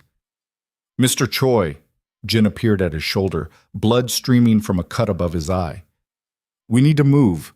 Building security is compromised. Whoever did this planned for... Find her. Kale's voice came out hollow, empty. Burn Seoul to the ground if you have to, but find her. Sir, we don't even know who... Kale grabbed Jin by the throat, slammed him against the nearest wall with enough force to crack marble. I don't care about logistics, he said quietly. I don't care about protocols. I care about getting her back. So you will activate every asset I have. You will threaten, bribe, or torture every person in this building, and you will find out who took her. Jin's face was turning purple, but he managed to nod. Kael released him. Around them, the summit's attendees were being processed by building security and Kael's own teams. Politicians demanding answers, corporate executives making calls, gang leaders quietly slipping away before police arrived. But Kael didn't care about any of them. His phone buzzed. Unknown number. He answered without speaking. Hello, nephew. The voice hit him like a bullet. Impossible. Dead. Uncle Minjun, Kael said flatly. Silence from the ballroom's remaining occupants. Everyone who heard the name looked shocked. Surprised? Minjun's voice carried amusement. You attended my funeral. Very touching eulogy, by the way. I especially liked the part about my gentle soul. What do you want? What I've always wanted, what should have been mine. But we can discuss terms later. Right now, I thought you might like to know your lovely companion is safe. Uncomfortable, certainly. Terrified, probably. But alive. Kael's hand tightened around the phone hard enough to crack the screen. If you hurt her, you'll what? Hunt me down? Kill me? Kael, I've been dead for 10 years. I'm very good at staying that way. Minjun laughed. But I'm willing to negotiate. Meet me at the old Hwaseong container facility in Incheon. Pier 17. Come alone, or I start removing pieces of her and sending them to you. The line went dead. Kael stood frozen, phone pressed to his ear, while his carefully constructed world burned down around him. Jin stepped forward cautiously. Sir, it's obviously a trap. I know. He'll kill you, kill her, take everything. I know. We need a tactical plan, surveillance, backup teams positioned. No. Kael's voice cut through the noise like a blade. I go alone. If he sees tactical teams, she dies. If he suspects I'm not cooperating, she dies. The only variable I can control is compliance. That's suicide. Then I die. Kael finally looked at Jin, and his expression was absolutely dead. But I die trying to save her, because without her, I don't care about any of this. The empire, the power, the revenge, none of it matters. He walked toward the exit, leaving chaos in his wake. Jin followed. At least let me drive you. Fine. They descended to the parking garage in silence. Kael's mind was racing through scenarios, probabilities, outcomes. Every calculation led to the same conclusion. He was walking into a slaughter, and he didn't care. The SUV tore through Seoul's morning traffic, heading toward Incheon's industrial waterfront. Kael sat in the back, staring at his phone, at the last message Amara had sent him 3 days ago. Thanks for the flowers. You didn't have to. I know, but I wanted to. Such a simple exchange. Now it felt like looking at a tomb. Sir, Jin said carefully, if this goes wrong, if you don't come back, what are my orders? Kael was quiet for a long moment. Burn it all down, he said finally. Every asset, every business, every connection I've built. Liquidate everything and create a trust fund for Amara's mother's medical care. The rest goes to charity, housing, education, the things I sketched in those notebooks when I still believed the world could be beautiful. And the syndicate? Dismantle it. Expose every dirty politician, every corrupt official, every criminal operation. Let it collapse. I don't care about legacy. Jin's hands tightened on the steering wheel. Yes, sir. They drove in silence through industrial wastelands, past rusted factories and abandoned warehouses, until they reached the waterfront. Pier 17 sat at the edge of functional infrastructure, a forgotten corner where shipping containers rotted and seabirds nested in crane machinery. Jin stopped the SUV 50 yards from the warehouse entrance. This is as far as I go, he said. Kael nodded, checked the pistol holstered beneath his jacket. Full magazine, one in the chamber. Probably wouldn't matter, but it was something. If I'm not back in 2 hours, Kael said, execute the contingency plans. Sir, that's an order, Jin. He stepped out of the SUV and walked toward the warehouse alone. Morning sun glinted off broken windows. Waves lapped against concrete pylons. Somewhere nearby, a ship's horn bellowed across the harbor. Ordinary sounds in an ordinary world, where Amara was being held by a ghost who wanted to destroy everything Kael had become. The warehouse door stood open. Kael walked through. Inside, industrial darkness broken by shafts of dusty light, the smell of salt and rust and old machinery. And in the center of the vast space, illuminated by a skylight, Amara sat zip-tied to a metal chair, alive, breathing, terrified, but unharmed. Relief flooded through Kael with physical force. Hello, nephew. Minjin stepped from the shadows, smiling. He looked exactly like the photographs from 10 years ago. Same silver hair, same sharp features, like he'd been preserved in amber. Let her go, Kael said. Of course, after we discuss terms. Name them. Minjin walked in a slow circle around Amara's chair. She tracked him with wide eyes, jaw set, trying to stay calm. I want full control of the syndicate, Minjin said. All legitimate business holdings, offshore accounts, political connections, everything our father built and you inherited. Done. I want you to publicly abdicate. Announce you're stepping down due to health concerns or personal reasons. Make it clean. Done. And I want you to disappear. Leave Seoul, leave Korea, take your broken girlfriend and whatever money I allow you to keep and vanish. Kael's jaw tightened. Done. Minjun stopped pacing. You're agreeing too easily. What's the catch? No catch. You want the empire? Take it. I never wanted it anyway. I only built it to protect her. Kael gestured toward Amara. If giving you everything means she lives, then you win. Something flickered across Minjun's face.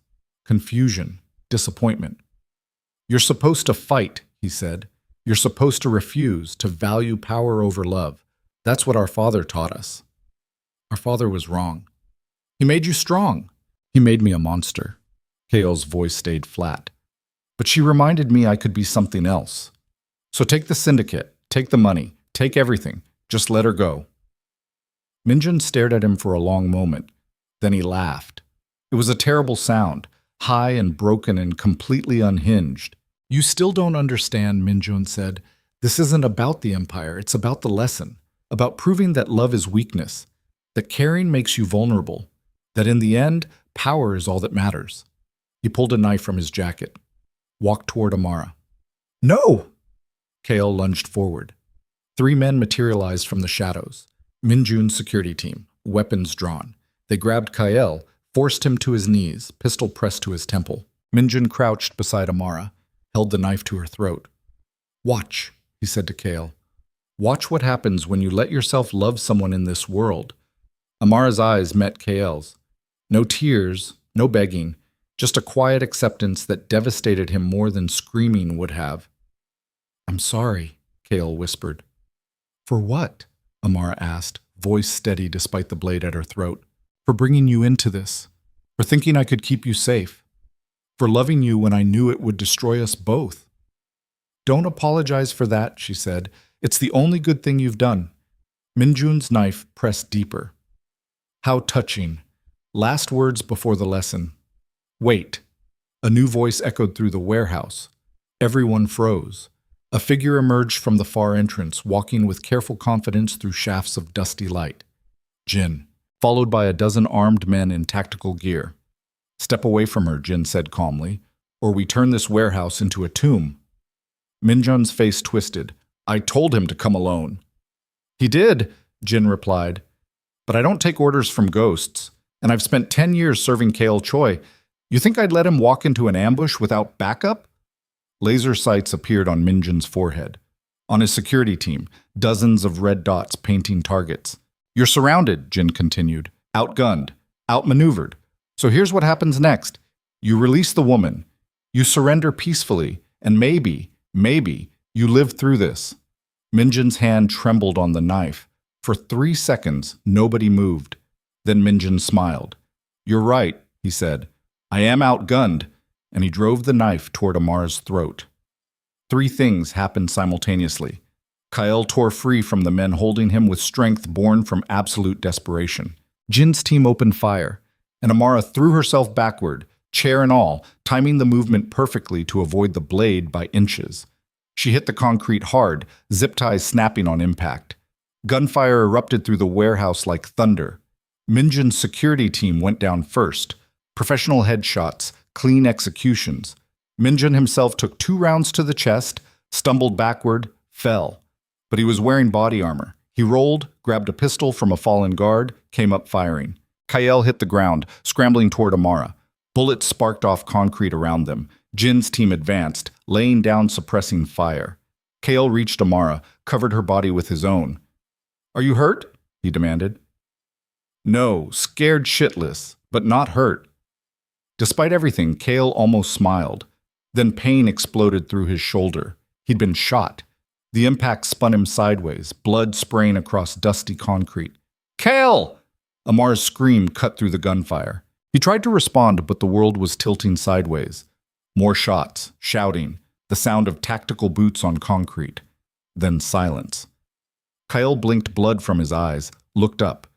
Minjun stood 10 feet away, pistol aimed at Amar's head. Jin's team had him surrounded, but the geometry was clear. If they shot Minjun, his dying reflex would pull the trigger. Amara would die. It ends here, Minjun said, breathing hard. Blood soaked his shirt where bullets had cracked ribs beneath the armor. You want her to live? Then you die. That's the trade. That's the lesson. Kale struggled to his feet, shoulder screaming agony. Take me, he said. Let her go. Shoot me instead. Kale, no, Amara started. Shut up, he said gently. Then to Minjun, that's what you want, isn't it? To prove love is weakness? To show that caring costs everything? So prove it. Kill me. Let her watch. Make the lesson complete. Minjun's aim wavered between them. Something was breaking behind his eyes. You were supposed to fight, he said quietly. Supposed to choose power. That's what our father would have done. I'm not our father. Neither was I. Minjun's voice cracked. I loved her. The woman he killed. I would have given up everything for her. And he murdered her anyway. Made me watch. Told me it was a lesson about weakness. Then don't repeat his mistakes, Kyle said. Don't become him. You wanted to prove love is weakness? You've already proven the opposite. You love someone enough to fake your death and spend 10 years in hiding. That's not weakness. That's survival. Minjun's hand started shaking. But she's dead, he whispered. And I'm still here, alone. What's the point? The point is choosing what happens next. For a long moment, nobody moved. Then Minjun's arm dropped. The pistol clattered to concrete. "I'm tired," he said quietly. "I'm so tired of being angry." Jin's team swarmed him immediately. Zip ties and handcuffs, practiced efficiency. Kale stumbled toward Amara, fell to his knees beside her. She threw her arms around him despite the blood soaking his shoulder. "You're an idiot," she said into his neck. "I know. You were going to let him kill you." "Yes. That's the dumbest thing I've ever heard." "Probably." She pulled back, looked at his face, and burst into tears. Kale held her as best he could with one functional arm, pressing his face into her hair, breathing in the smell of her, salt and fear and something fundamentally alive. Around them, Jin's team secured the warehouse. Medics appeared, working on Kael's shoulder with professional speed, but Kael barely noticed. Amara was alive. He was alive. That was enough. Mitatin. 4 hours later, Kael sat in a private hospital room while doctors stitched his shoulder and Amara paced near the window, still wearing the torn remains of her emerald gown. Jin stood in the doorway, giving his report. "Minjun's in custody," he said, talking freely. "Wants full immunity in exchange for information on syndicate operations and offshore accounts even we didn't know about." "Give it to him," Kael said. Jin blinked. "Sir? Whatever deal he wants, I don't care. Let him disappear again, if that's what he needs." "That's extremely generous considering he tried to kill you both." "He's family," Kael said quietly. "Broken family, but family. And he's already lost enough." Jin nodded slowly, made a note. "The summit attendees are being processed," he continued. "Young Taemin, Choi De-hyun, and Park Ji-won are all demanding explanations, threatening lawsuits, making noise about— "Release the files," Kael interrupted. "Sir? Every piece of leverage I have on them, every fraud, every bribe, every crime, release it publicly. Let the world see what they are." Jin's expression shifted. "That will destroy them." "Good. It'll also destabilize several major industries, tank stock prices, cause political scandals." "I don't care." Kael met his eyes. "I built an empire on revenge and called it protection. But Amara was right. It's just made me into another version of what I hated. So burn it down, expose everyone, let the system collapse and rebuild into something cleaner." "And the syndicate?" "Dismantle it. Phase out criminal operations. Transition legitimate businesses to ethical management. Use the profits for the things I originally wanted to build. Housing, education, opportunities for people the system abandoned." Jin stared at him. "You're serious?" "Completely. That's billions of dollars, years of work, everything your grandfather built." "Everything my grandfather built was purchased with blood and suffering," Kael said flatly. "I don't want it anymore. I never did. I only wanted her safe. And I finally realized the best way to keep her safe isn't controlling everything around us. It's choosing to be someone worth staying with." Silence filled the hospital room. Then Amara crossed from the window, sat on the edge of Kael's hospital bed. "You're really going to walk away from all of it?" she asked quietly. "Yes." "What will you do instead?" Kael looked down at his bandaged shoulder, at his hands that had signed orders and broken bones and built an empire on calculated violence. "I don't know," he admitted. "Maybe architecture, maybe urban planning, maybe something that actually helps people instead of controlling them." "You'd go back to school? Start over?" "If that's what it takes to become someone you could love without reservations." Amara's eyes filled with tears. "Kael is—" "I know you said you didn't know if you could love all the things I am," he continued. "I heard you. And you were right. The person I became, the calculated violence, the revenge, the obsessive control, that's not someone worth loving. But maybe the person I was before my grandfather found me, combined with the resources I have now, could build something actually worthwhile." He took her hand carefully, mindful of the IV line in his arm. "I can't erase 13 years of darkness," Kael said. "But I can choose what the next 13 look like. And I choose you. Not as an obsession, not as something to protect at all costs, but as a partner, as someone I want to build a life with." Amara was fully crying now. "That's the most romantic thing anyone's ever said to me," she managed. "It's also probably the most legally actionable, considering my history. She laughed through tears, pressed her forehead against his. They stayed like that for a long moment. Then Jin cleared his throat.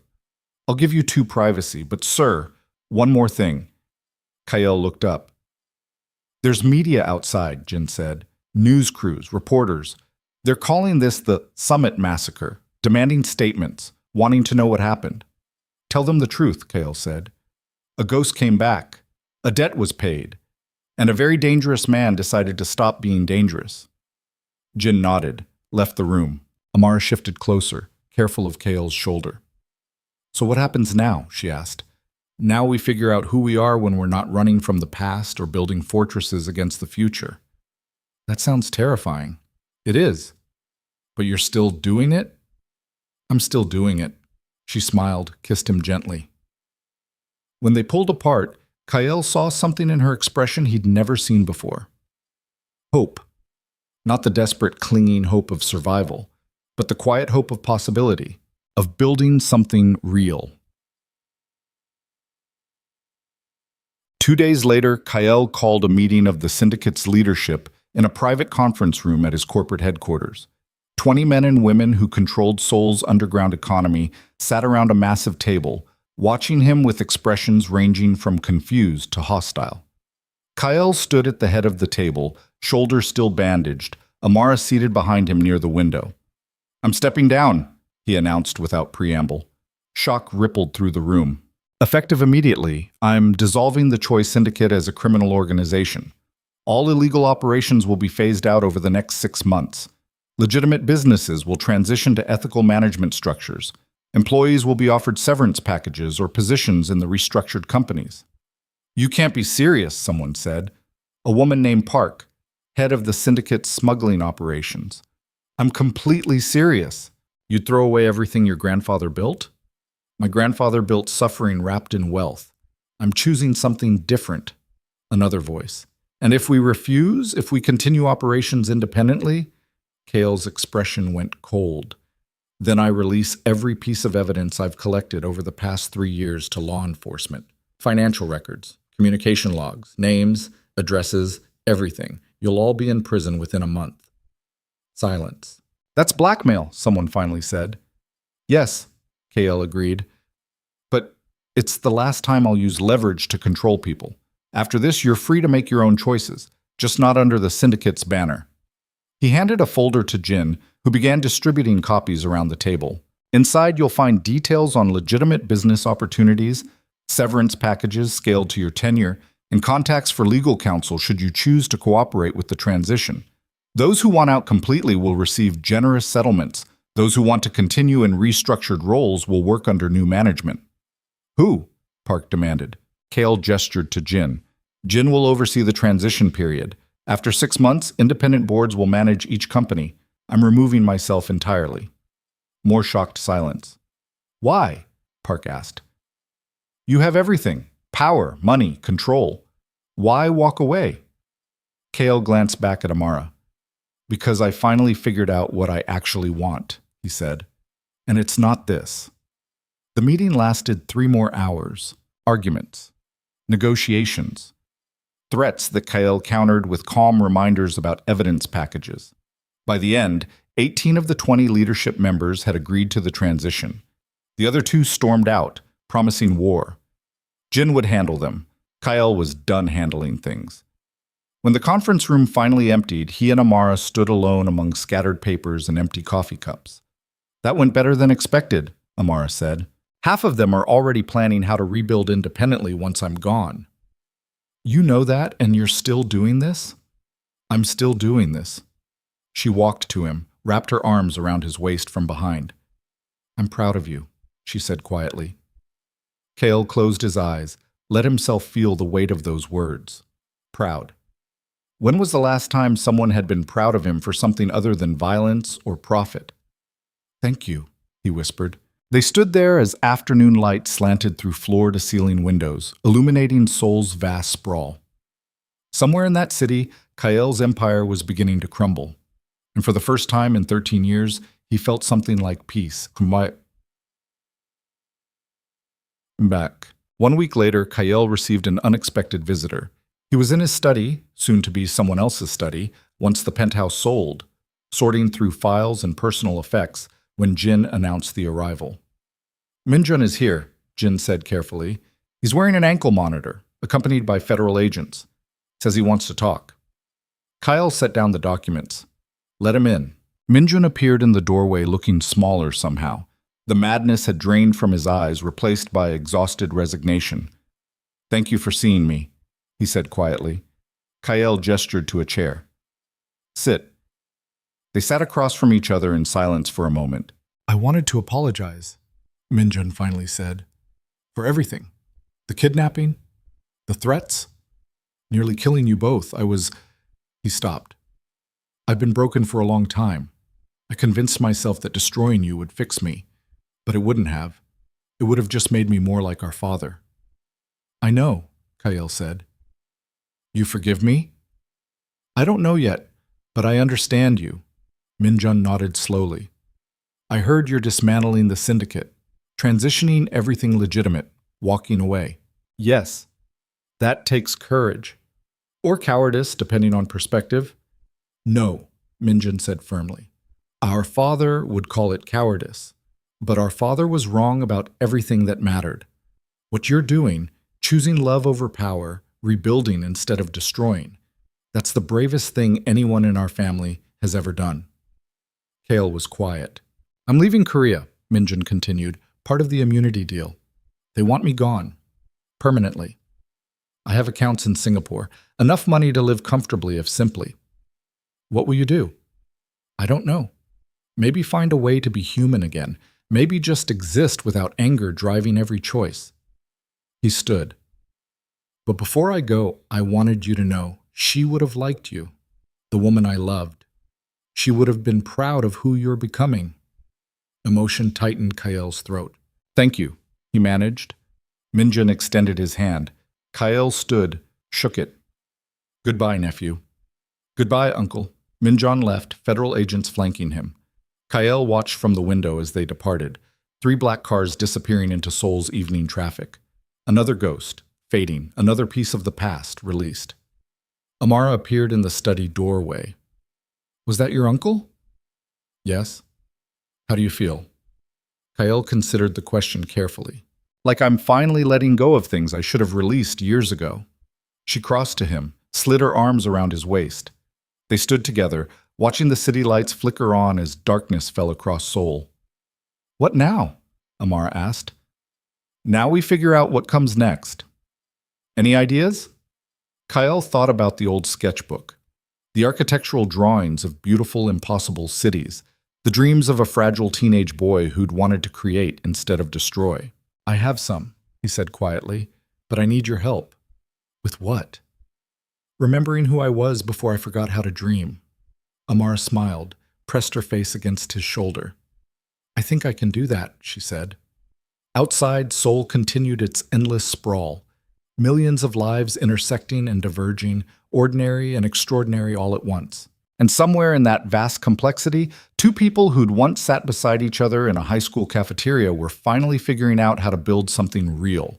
Not perfect, not simple, but worth choosing, worth fighting for, worth becoming something new to protect.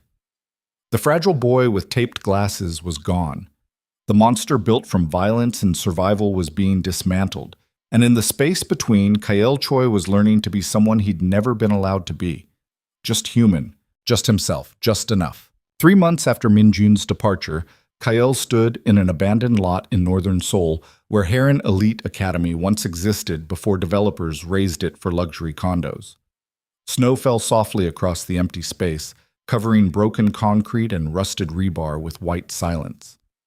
He'd purchased the land through shell companies weeks ago, the last acquisition he'd make using syndicate resources before the empire dissolved completely. Amara stood beside him, breath misting in the cold air, studying the architectural blueprints he'd spread across the hood of their car. You're serious about this, she said. Completely. The blueprints showed a school unlike anything Seoul had ever seen. Open-plan classrooms, creative studios, no hierarchy-based seating arrangements, green spaces. And at the heart of the building, one room labeled simply Safe Room, A place where broken kids could exist without performance, without judgment, without fear. This will cost millions, Amar said. I have millions. For now, before the transition completes. And after? When the syndicate's assets are distributed and you're no longer, she hesitated on the word, powerful? Kyle folded the blueprints carefully. Then I'll be an architect working on a meaningful project instead of a crime lord controlling an empire. Seems like a fair trade. She smiled, but worry shadowed her eyes. People don't just let go of power. Even your own lieutenants, some of them are angry about the dissolution. Park sent 3 messages this week demanding you reconsider. Park will adapt or face consequences. That sounds like the old Kyle talking. He went quiet, jaw tightening. She was right. 3 months of dismantling an empire and the habits still surfaced. The instinct to threaten, to control, to solve problems through leverage instead of conversation. I'm trying, he said finally. I know, but trying isn't the same as succeeding. Kale turned to face her directly. Are you having doubts? About you? No. About whether you can actually walk away from everything you've been? Yes, constantly. The honesty cut deeper than anger would have. What do you need from me? He asked. Proof, Amar said quietly. Not words, not intentions. Proof that when the moment comes, when someone challenges you or threatens us or pushes back against the transition, you'll choose the person you want to be over the person you've been. That's fair. They stood in the falling snow, surrounded by ghosts of their younger selves, the fragile scholarship kids who'd once walked these grounds, the moment in a cafeteria that had somehow become the axis around which their entire lives rotated. Kyle's phone buzzed. Jin's name on the screen. He answered. What? We have a problem. Jin's voice was tight. Park just went rogue. She's refusing the severance package. Claims she has enough dirt on the syndicate's operations to destroy what's left unless you meet her demands. Kale's stomach dropped. What demands? Full control of the smuggling operations, $20 million in operational capital, and your guarantee you won't interfere with her business going forward. That's extortion. That's leverage. She knows we're in transition, knows you're trying to go legitimate. She's betting you won't risk exposure during a vulnerable period. Kale was quiet, mind racing through scenarios. Sir? Jin prompted. How do you want me to handle this? The old answer would have been simple, surgical, a quiet accident, a disappeared file. Problem solved through violence wrapped in efficiency. But Amara was watching him with those careful eyes, testing, waiting. Set up a meeting, Kyle said. Public location. I'll talk to her directly. That's a risk. She's unpredictable right now. Then I'll be unpredictable too. But I'm not solving this the old way. He hung up. Amara hadn't moved. What happened? One of my former lieutenants is trying to blackmail me into funding her independent criminal operation. And I'm going to talk to her instead of disappearing her. Something shifted in Amara's expression, pride mixed with fear. That could go very wrong, she said. I know, but it's the right thing to do. And if I can't choose the right thing when it's difficult, then nothing I've said about changing means anything. She kissed him then, quick and fierce and terrified. Don't die, she whispered against his mouth. I'll try not to. Duck. Jin arranged the meeting for that evening at a neutral restaurant in Itaewon, public enough to discourage violence, private enough for honest conversation. Kyle arrived alone despite Jin's protests. He wore simple clothes, dark jeans, black sweater, no designer labels, trying to shed the armor of wealth and power, trying to be human instead of untouchable. Park sat at a corner table, flanked by 2 bodyguards who looked military trained. She'd run the syndicate's smuggling operations for 8 years, efficient, ruthless, profitable. Kale had always respected her competence. Now she was leverage. He sat across from her without greeting the bodyguards. You came alone, Park said. That's either brave or stupid. Maybe both. She smiled without warmth. I'll be direct. I want what I outlined to Jin. Control of smuggling routes. Capital. Your promise not to interfere. No. Her smile vanished. Then I start releasing files tomorrow. Financial records. Client lists. Every politician and CEO we've done business with. The legitimate transition you're planning, It'll collapse under the scandal. Probably. Park blinked. You're agreeing?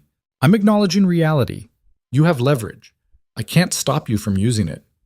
Then why refuse my demands? Kale leaned forward slightly. Because giving you operational capital makes me complicit in future crimes, and I'm trying to stop being complicit. That's naive. Maybe, but it's honest. Park studied him like a puzzle with missing pieces. What happened to you? 3 months ago, you would have had me killed for this conversation. 3 months ago, I thought power was the only thing that mattered. And now? Now I think power is what you use when you've failed at everything else. Silence settled between them. The restaurant's ambient noise, conversations, clinking dishes, soft music, felt like a different universe. I need this, Kyle, Park said quietly. I've spent 8 years building expertise in logistics. It's all I know. You're dismantling the only structure I've ever operated in. What am I supposed to do? Get a corporate job? Pretend I'm qualified for anything legitimate? The vulnerability beneath her anger was familiar. Kale recognized it. The terror of being powerless, of having your entire identity stripped away. What if I helped you build something legitimate? He offered. She laughed bitterly. Like what?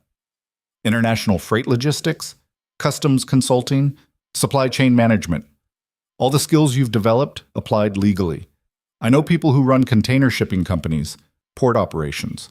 They're always looking for experienced logistics coordinators. That's a pay cut.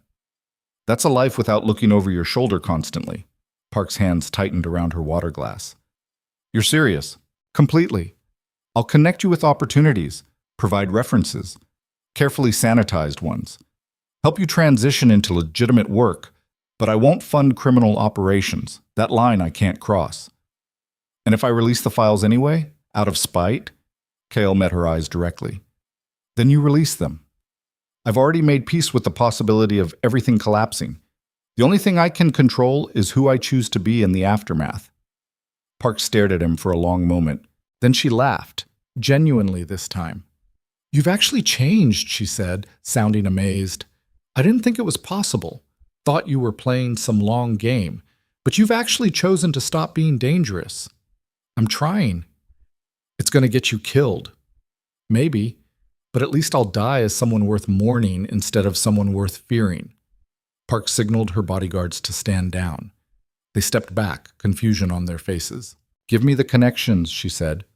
The legitimate opportunities. I'll consider them. That's all I'm asking. But Kyle, her expression hardened.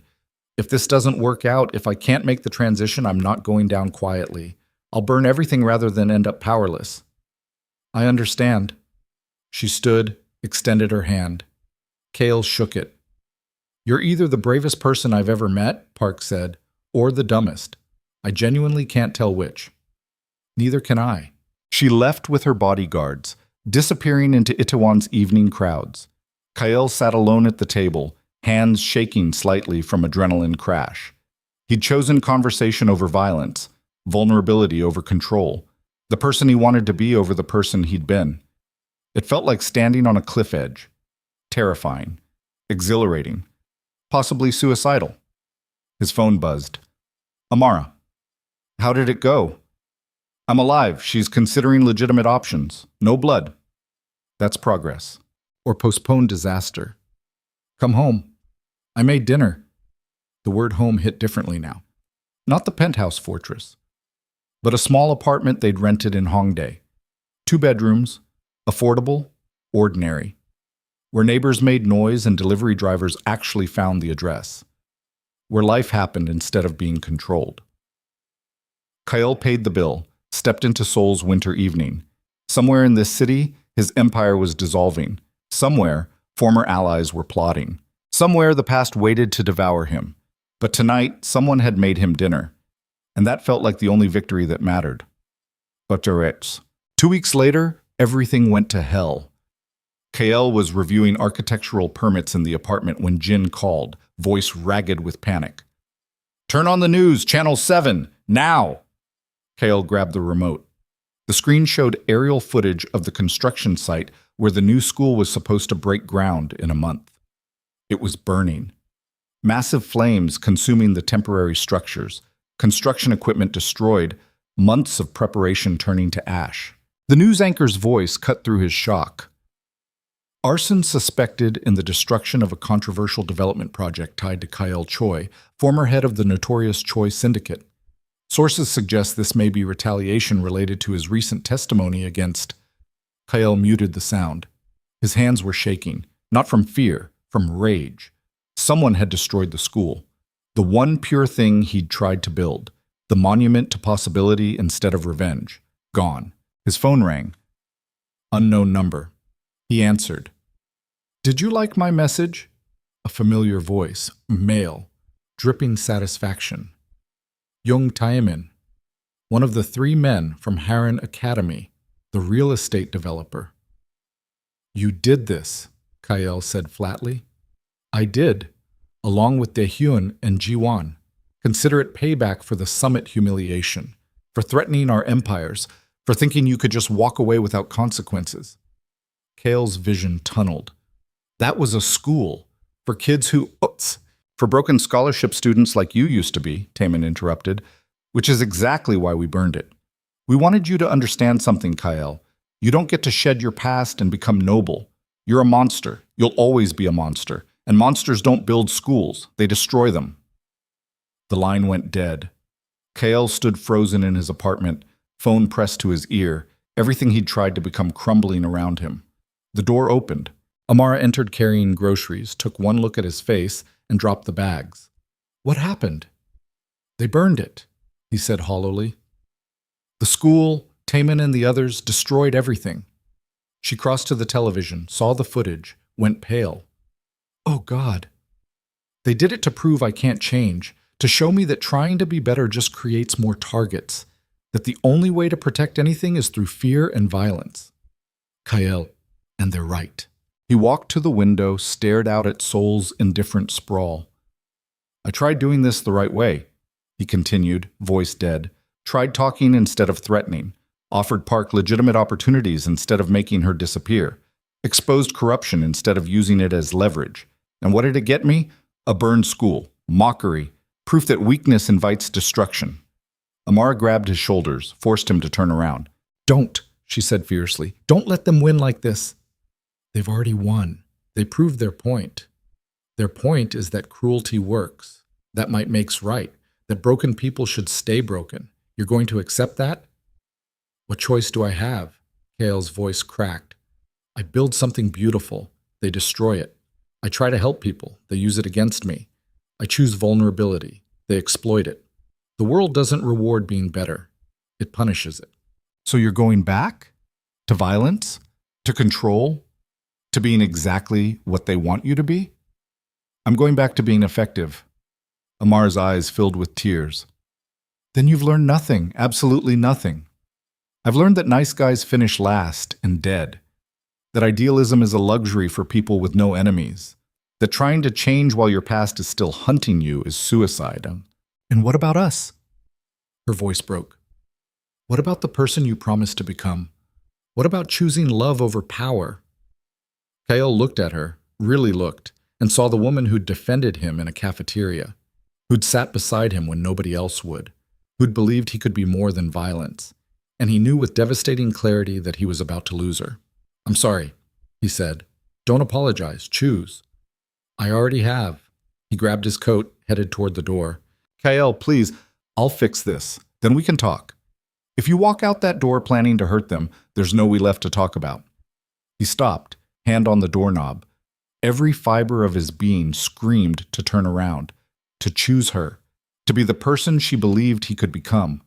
But the school was still burning on every news channel, and the rage was too large, too familiar, too comfortable. "I have to do this," he said without turning. "No, you're choosing to do this. There's a difference." Kale walked out. Behind him, he heard Amara's sob. The sound followed him down the stairs, into the street, into the car where Jin waited with grim determination. "Where to?" Jin asked. "Taemin's office. Now." Jin pulled into traffic without argument. 20 minutes later, they arrived at Young Taemin's development company headquarters, a gleaming tower in Gangnam's financial district. Security was tight, cameras everywhere, professional protection. Didn't matter. Kyle walked through the lobby like he owned it, Jin and 4 security personnel flanking him. The receptionist tried to stop them. Jin flashed something, probably a weapon, and she went quiet. They took the executive elevator to the 42nd floor. Taemin's corner office sat behind glass walls and terrified assistants. Kale walked straight through without knocking. Taemin looked up from his desk, face registering shock, then calculation. "You can't be here," he said. "I have security." "Your security works for companies I still technically own until month's end," Kyle said calmly. "Transition contracts haven't finalized, which means for the next 3 weeks, I'm still the monster you tried to remind me I am." He sat in the guest chair without invitation. Jin and the security team positioned themselves at the door. "You burned my school," Kyle continued conversationally. "Destroyed months of work, hundreds of thousands in materials, a project meant to help kids like I used to be." "Prove it," Taemin said. "I don't need to prove it. I know you did it. You know you did it. That's enough." "Then what? You're going to kill me? In my own office? That'll make you look great during your noble transformation." Kale smiled. It was the expression he used to wear during syndicate negotiations. Empty, terrifying. "I'm not going to kill you," he said quietly. "I'm going to do something much worse." He pulled out his phone, tapped a few commands. 3 years ago, I told you I'd acquired the shell companies approving your development permits. That was true. What I didn't mention is I also acquired the inspection companies, the environmental assessors, and the safety consultants. Taemin's face went pale. "Every building you've constructed in the last 5 years has paperwork signed by people I control," Kyle continued. "Which means I have documentation of every code violation, every bribed inspector, every shortcut you've taken that makes your buildings profitable but dangerous. I'm releasing it all. Tonight. To media. To government oversight committees. To the families living in your buildings who don't know they're one earthquake away from collapse. You'll destroy my company. Yes. People will lose jobs. Investors will lose money. My family will learn what it feels like when powerful people destroy things you care about without consequences." Taemin stood, hands slamming his desk. "This is revenge. This is exactly what you claimed you were walking away from." "You're right," Kale said calmly. "It is revenge, and I'm choosing it anyway, because apparently I haven't learned to be better. I've just learned to justify being worse." He stood, walked toward the door. Taemin's voice followed him. "What about your girlfriend? Your noble new life? Amara, that was her name, right? What's she going to think when she finds out you chose destruction over growth?" Kyle stopped. "She'll leave me," he said quietly. "She should leave me, because you're right about what I am. I'm a monster pretending to be human, and monsters don't build schools. They burn the world down when someone breaks their toys." He walked out. In the elevator, Jin spoke carefully. "Sir, are you sure about this? Once you release those files, there's no walking it back. Taemin's company will collapse. People will get hurt." "I know. And Miss Bennett is gone already. I saw it in her eyes when I left." The elevator descended in silence. At ground level, Kale's phone buzzed. "Amara." He stared at her name on the screen. Didn't answer. Couldn't. Because if he heard her voice, if she begged him to reconsider, he might actually stop. And he couldn't afford to stop, not when rage was the only thing holding him together. They returned to the car. Kale pulled out his laptop, began compiling the documentation he'd collected on Young Taemin's development company. Building inspection reports showing code violations. Environmental assessments doctored to hide contamination. Safety certifications signed by inspectors who'd been bribed. 3 years of meticulous evidence. Enough to destroy everything Taemin had built. His finger hovered over the send button. 1 click, and it would upload to a dozen media outlets simultaneously. No taking it back, no mercy. Just surgical destruction wrapped in righteous anger. The old Kyle Choi. The effective one. The monster. His phone rang again. "Amara." He declined the call. "Sir," Jin said quietly, "you don't have to do this." "Yes, I do." "Why?" "Because they need to understand. Everyone needs to understand. That trying to be better just makes you a target. That vulnerability is weakness. That the only way to protect anything in this world is through fear. You sound like your grandfather. The words hit like a blade. Kale looked at Jin's reflection in the car window. Saw his own face. Hard, cold, absolutely certain. Exactly like the old man who'd broken him. His finger was still on the send button. One click, one choice. One moment where he decided who he actually was. The phone rang a third time. Amara. This time he answered. What? His voice came out harsh. Don't do it. She was crying. Whatever you're planning, whatever revenge you're calculating, don't. They burned the school, Amara. They destroyed the one good thing I tried to build. So build it again, better, somewhere they can't touch it. That's naive. That's growth. Growth doesn't work when you're surrounded by predators. Then stop surrounding yourself with predators. Her voice broke completely. Move, change cities, start completely over somewhere your past can't reach you, but don't become the thing you hate just because it's easier. Kale closed his eyes, saw the school burning, saw Taemin's mocking smile, saw 13 years of pain and rage and carefully controlled violence waiting to be unleashed. I can't just let this go, he said. Yes, you can. That's literally what letting go means. It means choosing who you become next over who you've been. It means accepting that sometimes bad people win and good intentions fail and growth is harder than revenge. They need to face consequences. Then let the legal system handle it. Release the evidence to authorities, not media. Let justice be systematic instead of personal. The legal system is corrupt. Half those authorities are people I used to control. Then expose that too. But don't become the corruption you're fighting. Silence filled the car. Jin was watching him carefully. The laptop screen glowed with damning evidence. One click away from destruction, one choice away from becoming his grandfather. If I don't do this, Kael said quietly, they win. They prove that trying to change is pointless, that monsters stay monsters. And if you do this, Amara countered, they still win, because you'll have proven their point for them. Kael's hand trembled over the keyboard. I don't know how to just let it go, he admitted. I don't know how to sit with this rage and not use it. Then learn. Talk to someone. Find a therapist who specializes in trauma. Process what your grandfather did to you instead of redirecting it at everyone else. Choose healing over revenge. That sounds impossibly hard. It is. But so is being loved by someone. And you're choosing that too, aren't you? The question hung in the air. Was he? Or was he choosing familiar patterns wrapped in righteous justification? I'm scared, Kael whispered. Of what?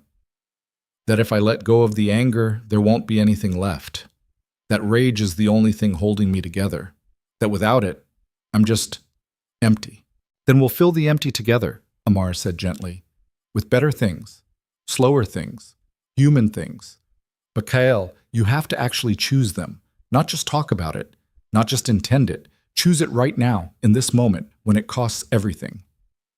Kael looked at the laptop screen, at Jin's careful expression, at his own reflection in the car window. Who was he? The fragile boy with taped glasses? The monster built from survival?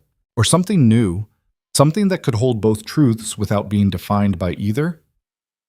If I don't send this, he said slowly, Taemin walks away clean. He burned a school meant for vulnerable kids and faces no consequences. No, Amara corrected. He faces consequences you don't control, which is different from no consequences. That's unsatisfying. Most of growth is? Kael's finger hovered over the delete button instead of send. One different choice, one different future. Tell me you love me, he said suddenly. What? I need to hear it before I make this choice. I need to know what I'm choosing for instead of against. Amara's breath caught audibly. I love you, she said. Not the monster. Not the empire. Not the power. You. The person who kept broken glasses in a display case, who sketched beautiful buildings, who's terrified and trying anyway. That person. I love desperately. Tears filled Kael's eyes. Even if I fail? Even if I keep making mistakes? Even if becoming better takes years and hurts constantly? Especially then. He hit delete. The files vanished. Evidence of young Taemin's crimes erased from the outgoing queue. No revenge, no destruction, just choice. I deleted it, Kael said into the phone. Amara sobbed with relief. But I need help, he continued. Real help. Professional help. Because you're right. I don't know how to process this rage without using it. And if I don't learn, I'll just keep cycling through the same patterns. I'll help you find someone. A trauma specialist. Someone who understands complex PTSD from organized crime backgrounds. Kael laughed weakly. That's a niche market. We'll figure it out. Together? Together. He closed the laptop, set it aside, looked at Jin. Taking me home. To the penthouse? No, to Hongdae. To the small apartment with thin walls and noisy neighbors. To wherever Amara is. That's home now. Jin smiled. The first genuine smile Kael had seen from him in weeks. Yes, sir. As the car pulled into traffic, Kyle's phone buzzed with a message. Unknown number. He opened it. A photo. The construction site. New image, taken after the fire. Amara stood in the ruins holding a sign. Rebuild, better, together. And behind her dozens of people. Students from local high schools. Community organizers. Volunteers. All holding similar signs. Kael's throat closed.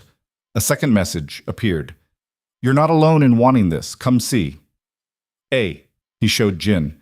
Change of plans. The construction site first. Sir, there's something I need to see. 20 minutes later, they arrived at the burned lot. Kael stepped out of the car and stopped dead. The ruins were filled with people. Hundreds of them. Students, teachers, parents, community members. All gathered in the winter evening, holding candles and signs. At the center stood Amara, wearing his old coat against the cold. She saw him and smiled.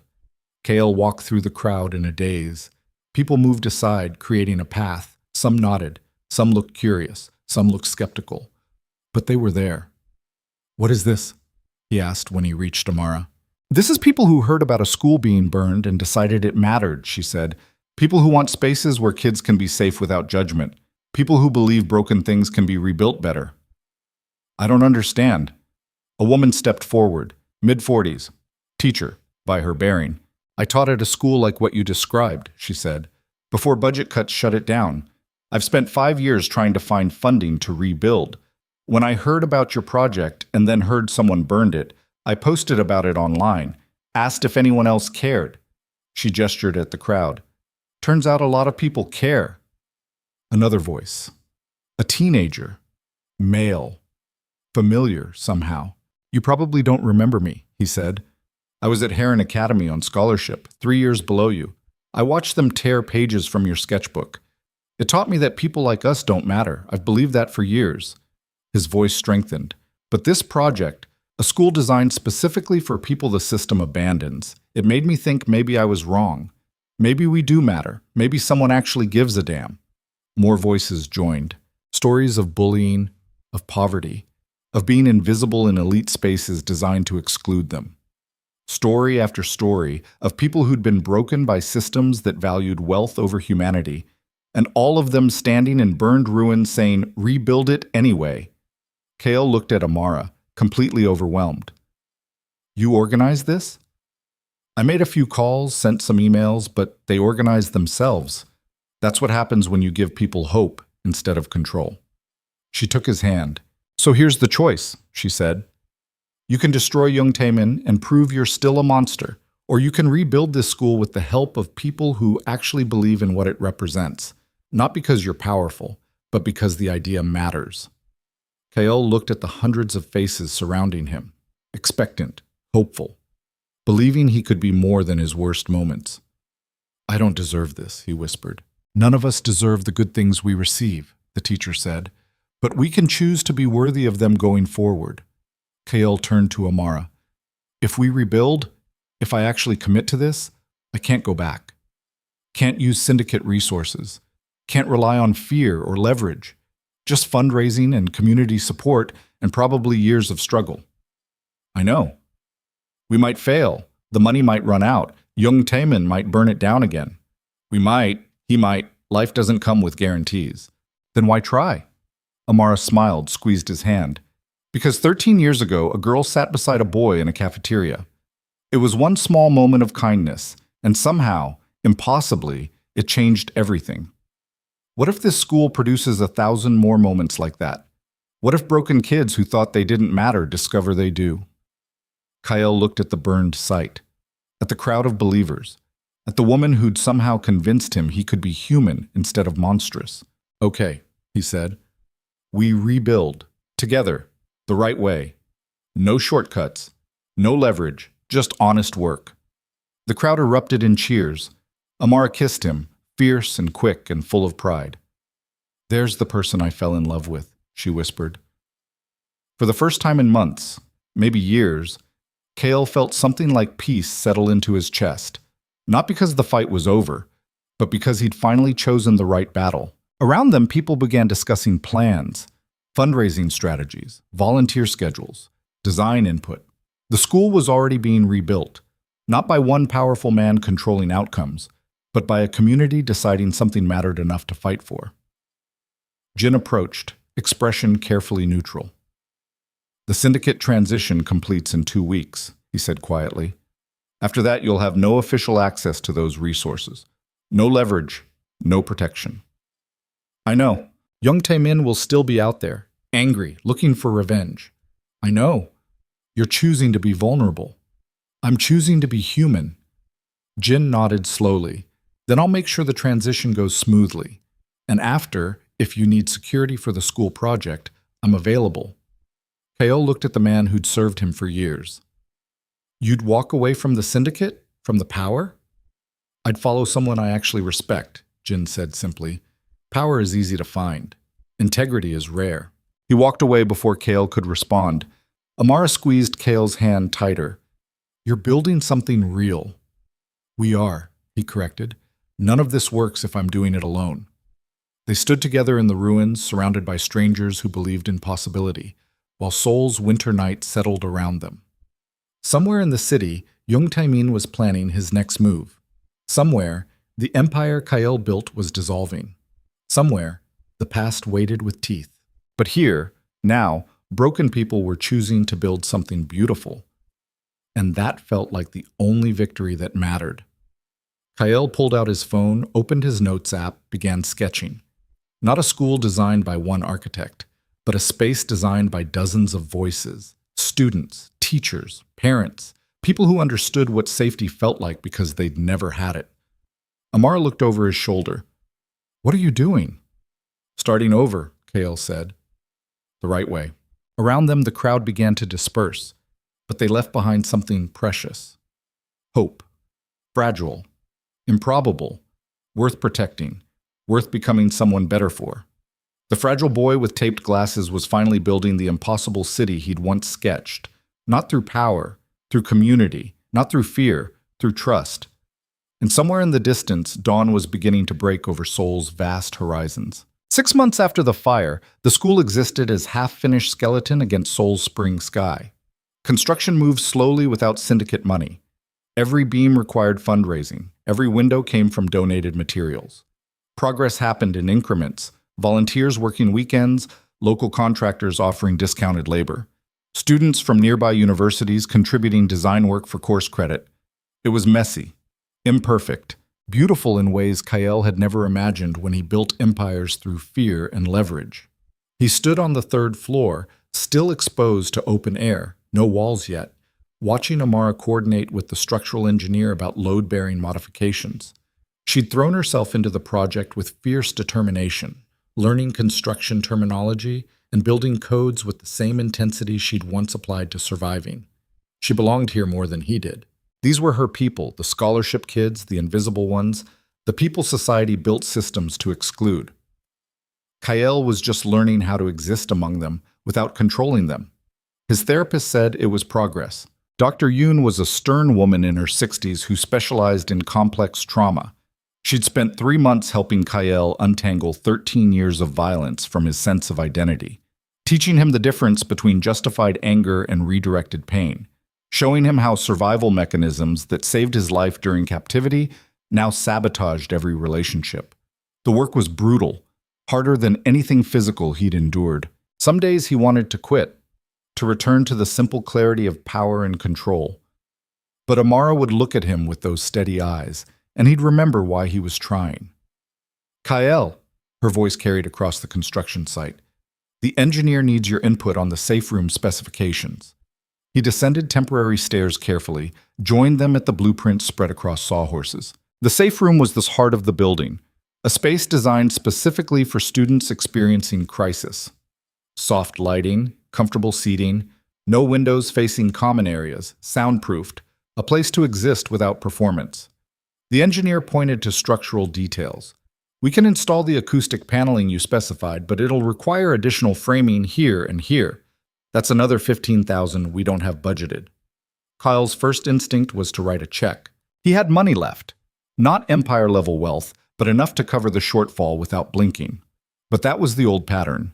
Solving problems through resources instead of community. What if we did a targeted fundraising campaign, Amar suggested, specifically for the safe room? Tell people exactly what it's for and why it matters. The engineer looked skeptical. That'll take weeks, maybe months. Then it takes months, Kyle said. We're building something sustainable.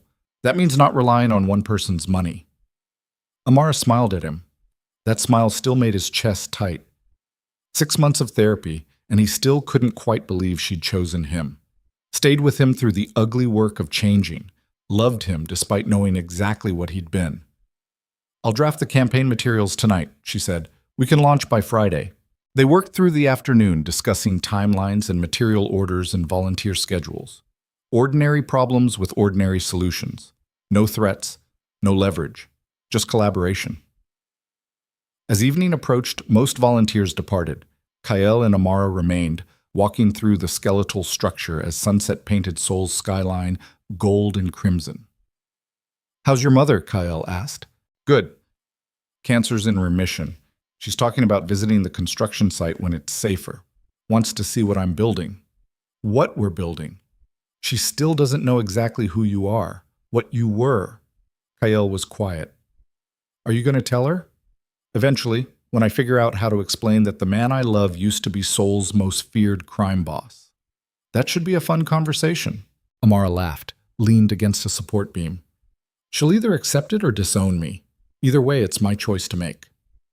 I'm sorry you have to make it. Don't be. You're not responsible for my relationship with my mother, just for showing up honestly in our relationship. They stood in comfortable silence, watching the city lights flicker on. Kyle's phone buzzed. Jin's name. He answered. What's wrong? Nothing urgent, but I thought you should know. Jung Taemin just filed for bankruptcy. His development company collapsed. Investors pulled out after independent audits revealed the same code violations you'd documented. Kyle's stomach tightened. I didn't release those files. I know, but someone else did. Anonymously. Sent everything to regulatory agencies and media simultaneously. Who? Unknown. Sophisticated digital trail. Whoever it was knew exactly what they were doing and covered their tracks perfectly. Kale closed his eyes. Park. Had to be. She'd taken his evidence, or recreated it, and finished what he'd started. Justice through channels he couldn't control. Taemin's ruined, Jin continued. His family's cutting ties. Political connections evaporated. He's facing criminal charges for endangering public safety. Good, Kyle said quietly. You're not angry someone took this out of your hands? No, I'm relieved. It means consequences happened without me becoming a monster again. Jin was silent for a moment. You've changed. I'm trying to. It suits you. They hung up. Amara was watching him carefully. What happened? Kyle told her. Her expression shifted through surprise to understanding to something like pride. Justice found him anyway, she said. Looks like it. How does that feel? Kale considered the question honestly. 6 months ago, he would have been furious that someone else delivered consequences, that he'd lost control of the narrative. Now?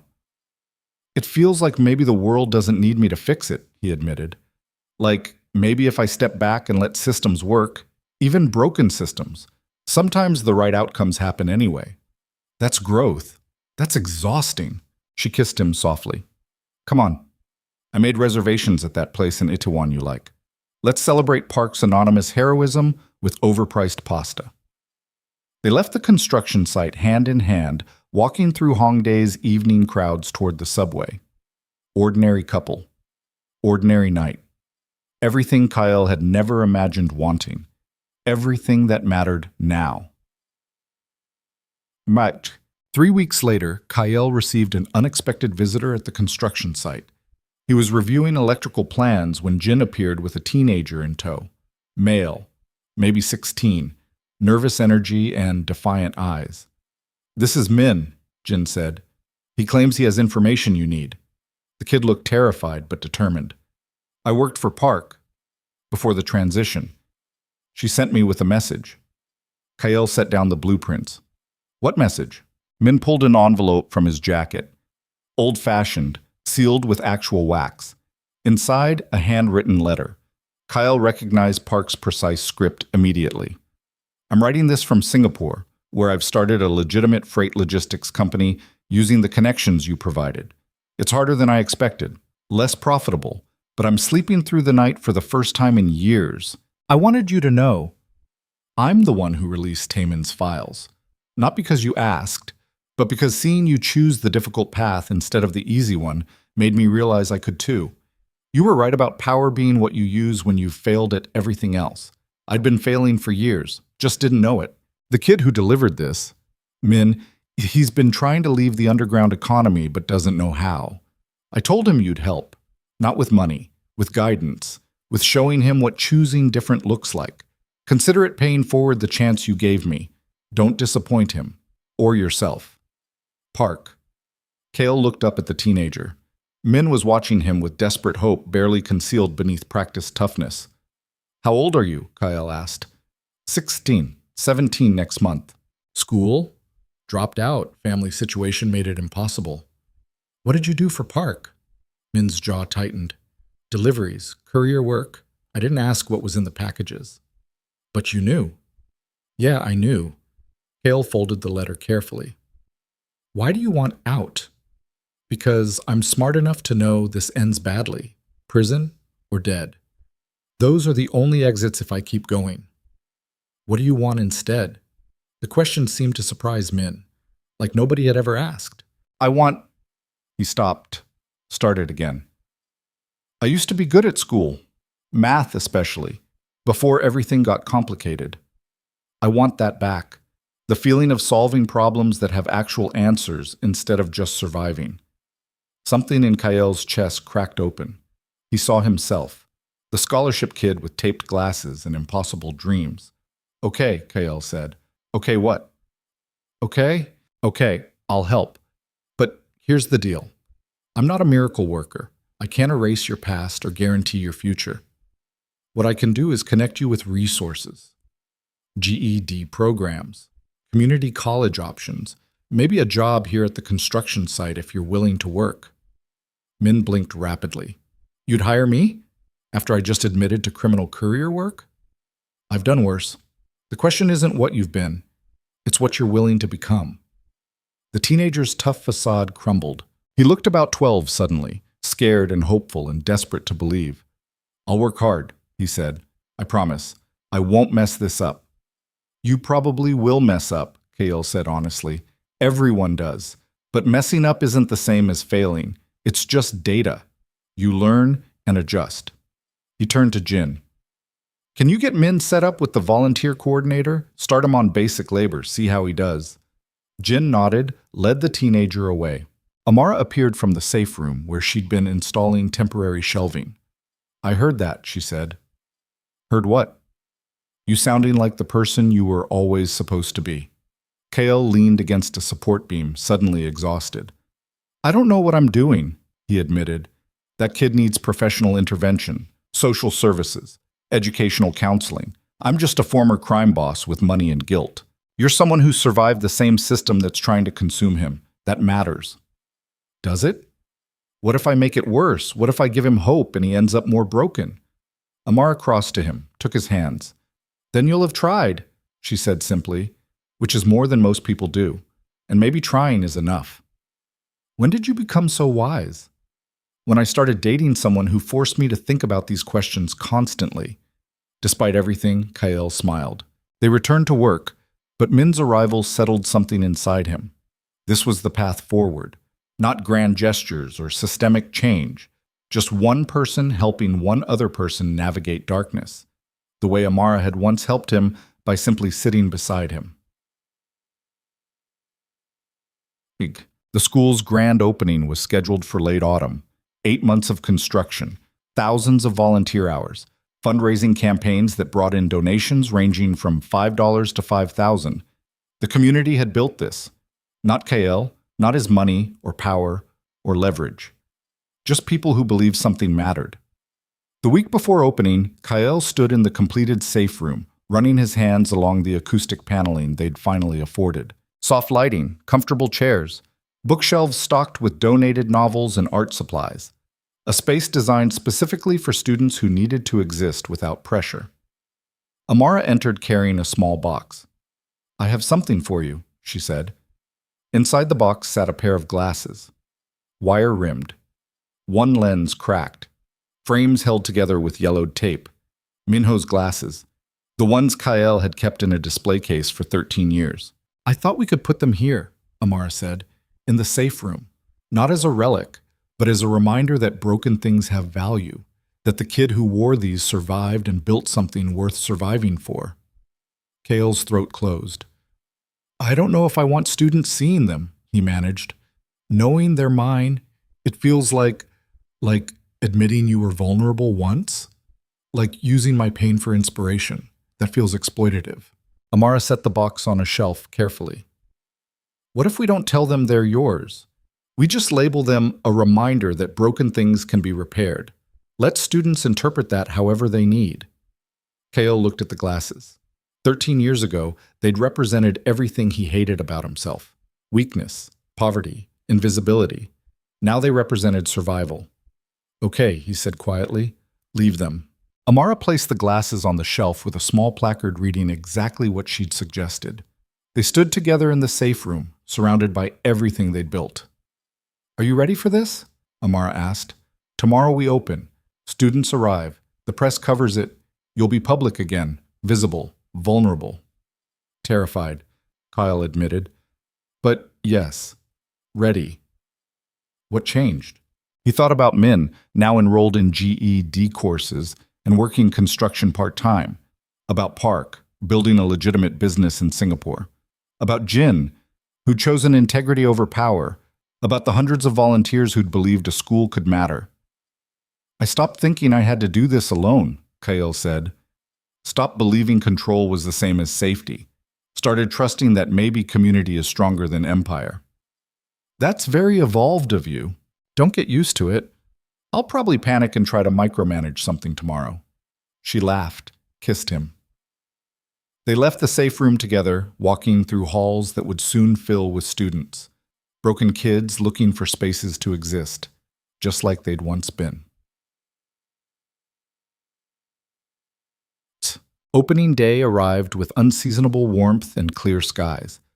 200 students had enrolled, pulled from local schools with reputations for harsh hierarchies and academic pressure.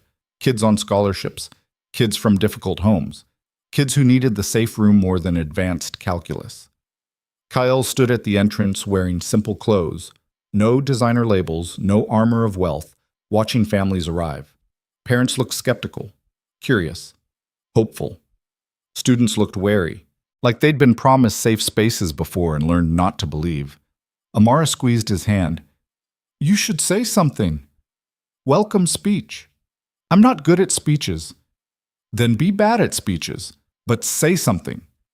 Kyle walked to a small platform they'd erected near the entrance. Someone handed him a microphone. The crowd quieted. He looked at 200 faces waiting for inspiration. "I don't know what I'm doing," he started. Surprised laughter rippled through the crowd. "I'm not an educator," Kyle continued. "I'm not qualified to run a school. 6 months ago, I was someone you would have crossed the street to avoid." The laughter died. "I built this place because 13 years ago, I was a student at an elite academy where powerful people made me feel worthless, where every day was performance or punishment, where being poor and smart wasn't enough. You had to be wealthy and connected, or you were invisible." He found Min in the crowd. The teenager was watching intently. "One person sat beside me in that place," Kael said, gesturing to Amara. One person treated me like I mattered when everyone else pretended I didn't exist. And that single moment, that choice she made, somehow kept me human through years when I forgot how to be. His voice caught. This school exists because we believe moments like that matter. Because we think students deserve spaces where being human is enough. Where struggling doesn't mean failing. Where asking for help isn't weakness. He paused, looking at the building behind him. We're going to mess this up, he admitted. We're going to make mistakes. Teachers will have bad days. Students will feel invisible sometimes. The safe room won't fix everything. But we're trying. We're showing up. And we believe that trying matters. Silence. Then someone started clapping. One person. Then another. Then the entire crowd. Kael stepped down from the platform, overwhelmed. Amara was crying. That was perfect. That was terrifying. Same thing. The crowd dispersed into the building. Students exploring classrooms, parents asking questions, teachers welcoming nervous kids. Kael watched it all from the entrance, feeling strangely disconnected. He'd built empires before, organizations worth billions, networks spanning continents, but none of it felt as significant as this. 200 kids walking into a building designed to protect instead of exploit them. Mr. Choi. He turned. A woman in her 40s stood there, holding a teenage girl's hand. The girl looked about 14, eyes down, body language screaming discomfort. I'm Miss Lee, the woman said. This is my daughter, Hana. She's been having a difficult time at her previous school. Bullying, social isolation. We heard about your program. Kael looked at Hana, saw himself at that age. Welcome, he said gently. Would you like to see the safe room? Hana's eyes lifted slightly. What's that? A place where you can exist without anyone expecting you to be anything except yourself. Something shifted in the girl's expression, a tiny crack in the armor. Okay, she whispered. Kael led them through the building, explaining the philosophy as they walked.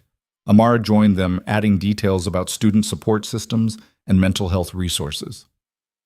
When they reached the safe room, Hana stopped in the doorway, stared at the soft lighting, the comfortable chairs, the books and art supplies. Nobody's going to judge me here? She asked. Nobody, Kael confirmed. What if I just want to sit quietly and not talk? Then you sit quietly. Hana walked into the room slowly, like approaching something precious and fragile. She saw the glasses on the shelf, the small placard. A reminder that broken things can be repaired, she read aloud, ran her fingers along the yellowed tape. These are really broken, she said. But still functional, Kael replied. Still useful, still worth keeping. Hana looked at him directly for the first time. You built this whole school? A lot of people built this school. I just helped. Why? The question landed heavy. Because someone once showed me kindness when I felt invisible, Kael said honestly, and it saved my life. I wanted to build a place where that kindness is systematic instead of accidental. Hana nodded slowly. Thank you, she whispered.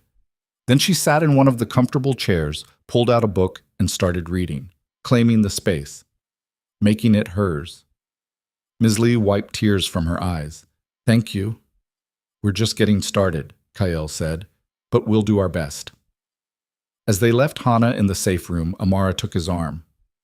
You saw it, right? She said quietly. Saw what? The moment.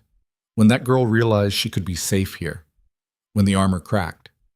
I saw it. That's why we built this, for moments exactly like that. Kael nodded, throat tight.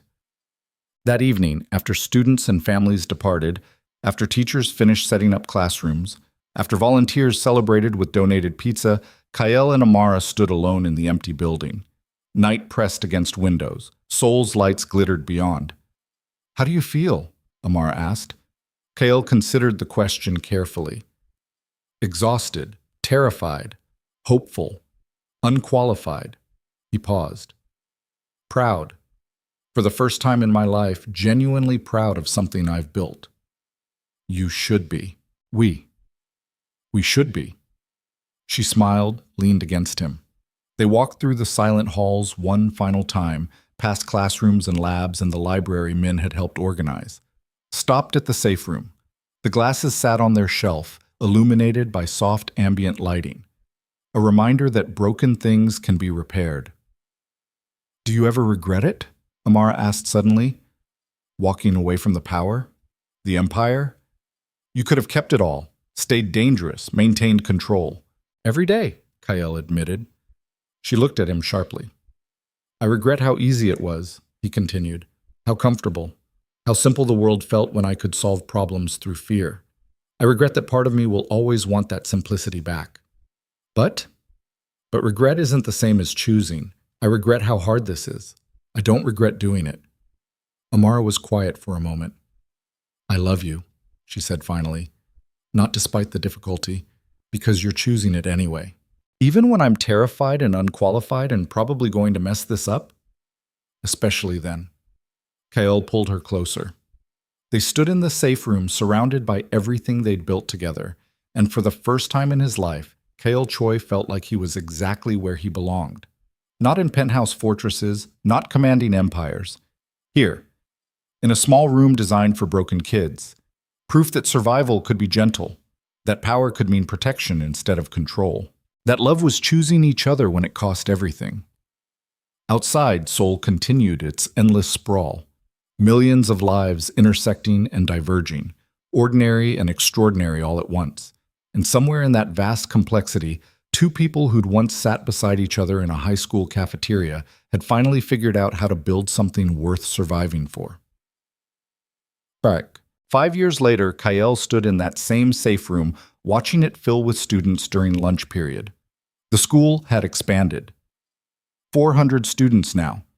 Additional funding from educational foundations impressed by their outcomes. Teachers who chose them specifically because the philosophy mattered. Min had graduated 2 years ago, now studying engineering at university.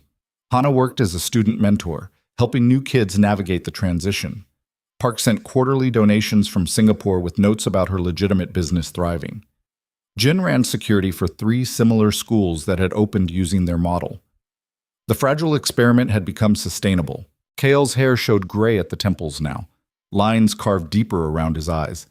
His shoulder still ached where Min Jun had shot him, a permanent reminder of the violence he'd left behind. Amara appeared in the doorway, carrying architectural plans. "The city approved our expansion permit," she said. "We can break ground on the additional building next spring." "More classrooms?" "More safe rooms. 1 per grade level instead of sharing," Kael smiled. "Ambitious. You taught me ambition. I'm just applying it differently." She crossed to him, kissed him softly. 5 years together, 3 years married, still learning each other, still choosing each other. "Your mother called," Amara said. "She wants to know if we're coming to dinner Sunday." "What did you tell her?" "That we'd be there. She's making that dish you like." Kael's relationship with Amar's mother had taken years to build. The woman knew his past now, knew exactly who he'd been before trying to become someone better. She'd accepted it with the weary pragmatism of someone who understood that people contained multitudes. "How's the therapy practice going?" Amara asked. Kael had started seeing clients 2 years ago. Other people trying to leave organized crime, kids from gang backgrounds, adults carrying trauma from violent pasts. Dr. Yoon had helped him get certified as a peer counselor. Said his experience was valuable. That survivors could guide each other through darkness, professionals only understood theoretically. It was hard work, confronting his past constantly, sitting with people's pain without fixing it. But it mattered. "I had a session this morning with a woman trying to leave her husband's trafficking operation," Kael said. "She's terrified, convinced he'll kill her if she runs." "What did you tell her?" "That fear is rational, that leaving might be dangerous, but staying is definitely dangerous. That sometimes the brave choice and the terrifying choice are the same thing."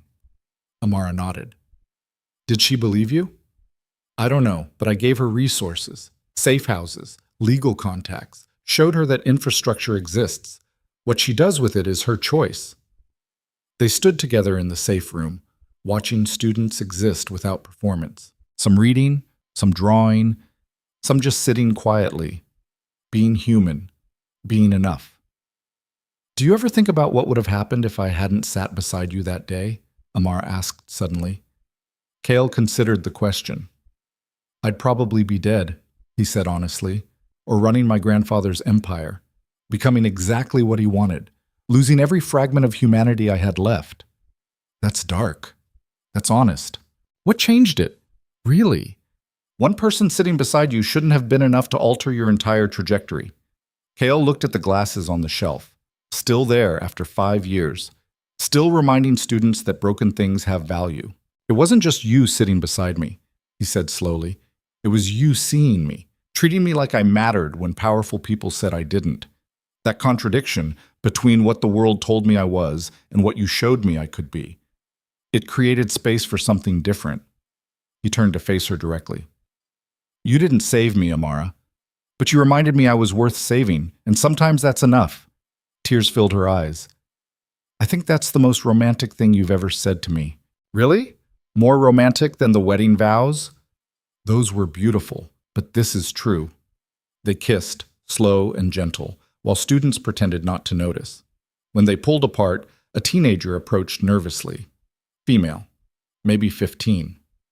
New student, Kale recognized her from orientation last week. Mr. Choi, she said quietly. Can I ask you something? Of course. The glasses on the shelf, someone told me they're yours, from when you were a student.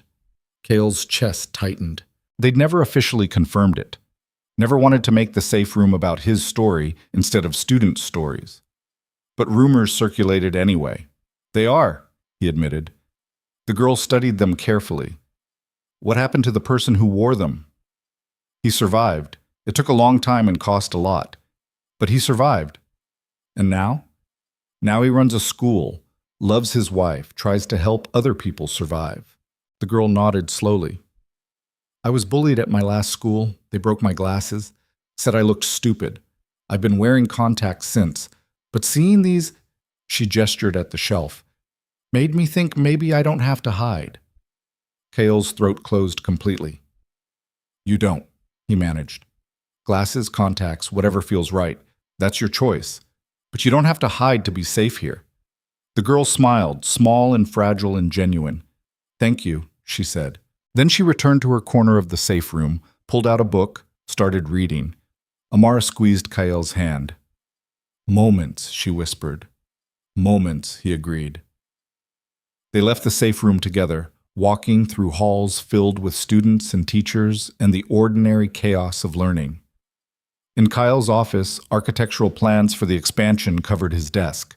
Financial reports showed sustainable operations. Letters from alumni talked about college acceptances and career opportunities, proof that the fragile experiment had become something real, something that mattered. Amara sat in the guest chair, studying him. What are you thinking? She asked.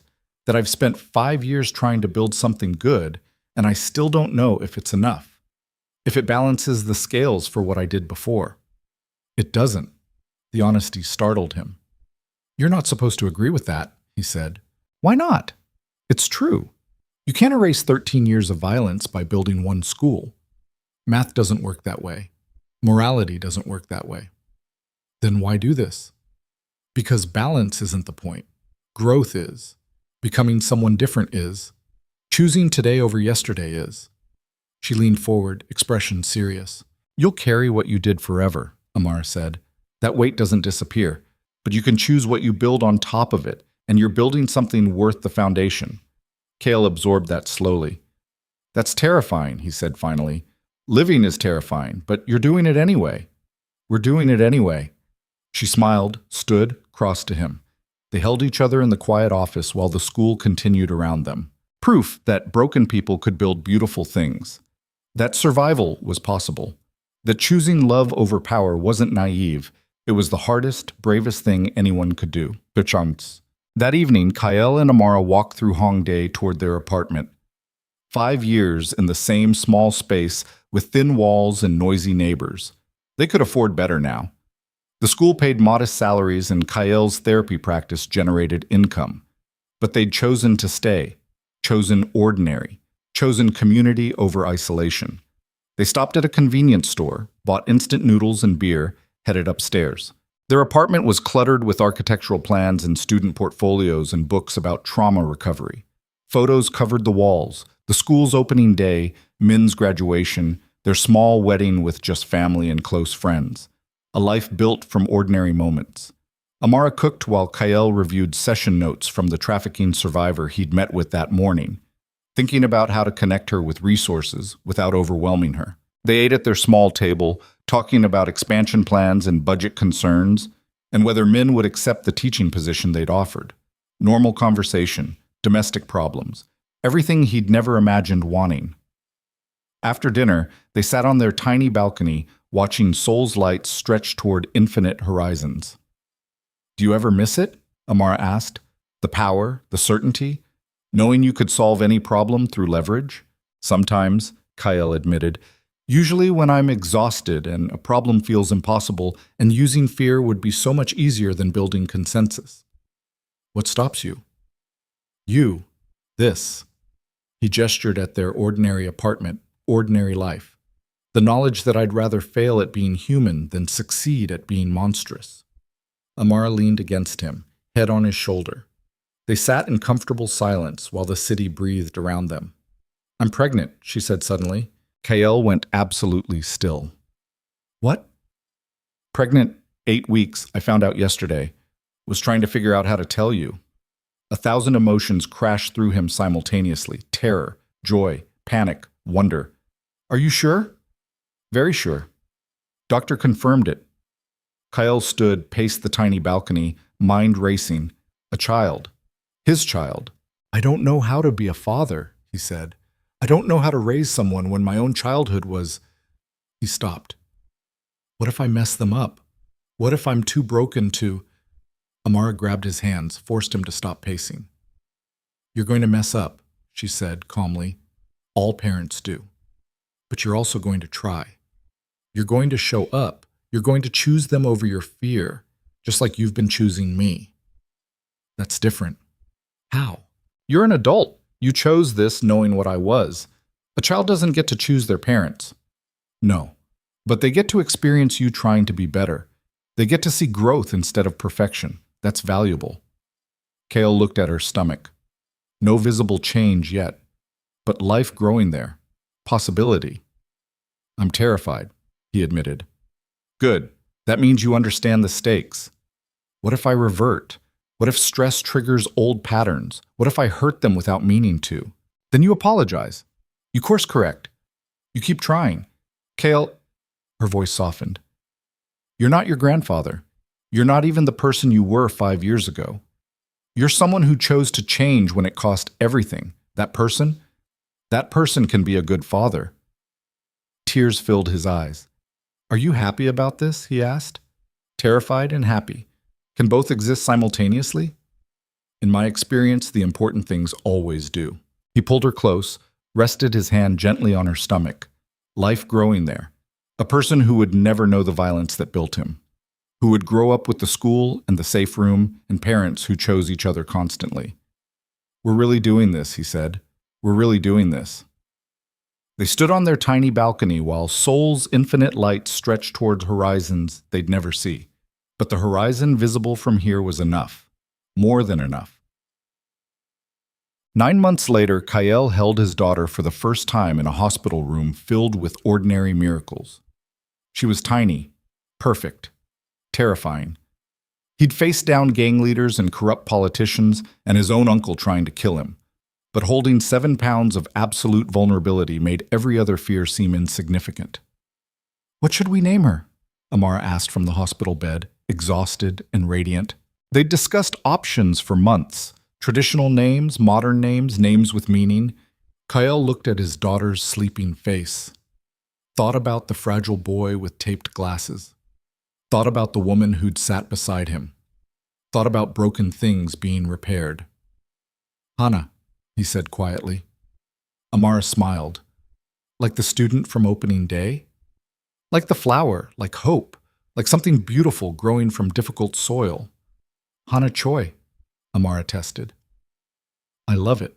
Kale carefully placed his daughter in Amara's arms, watching them together. His family.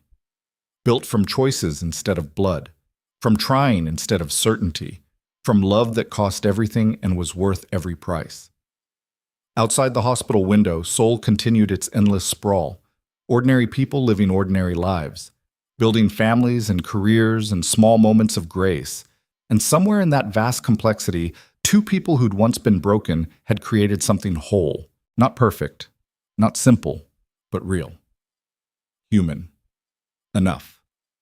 The fragile boy with taped glasses had survived long enough to build the impossible city he'd once sketched in secret.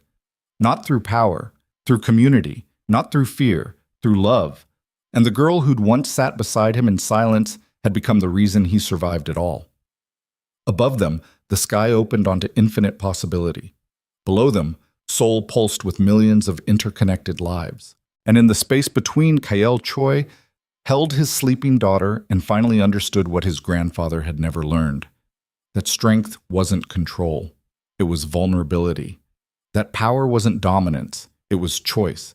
That the bravest thing anyone could do was admit they were broken and try to heal anyway. The school would continue. Students would come and go. Some would thrive. Some would struggle. The safe room would hold thousands of moments where broken kids learned they mattered. Min would return to teach engineering. Hana would mentor new students. The community would keep building what one person could never construct alone.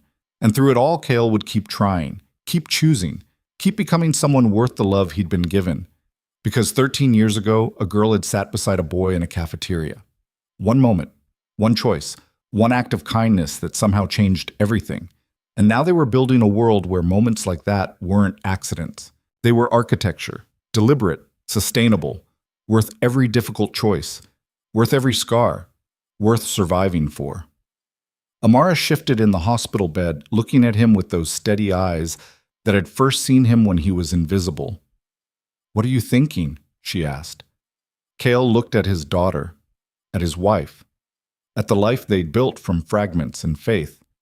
"That I'm finally home," he said, "not in penthouse fortresses, not in empires built on fear.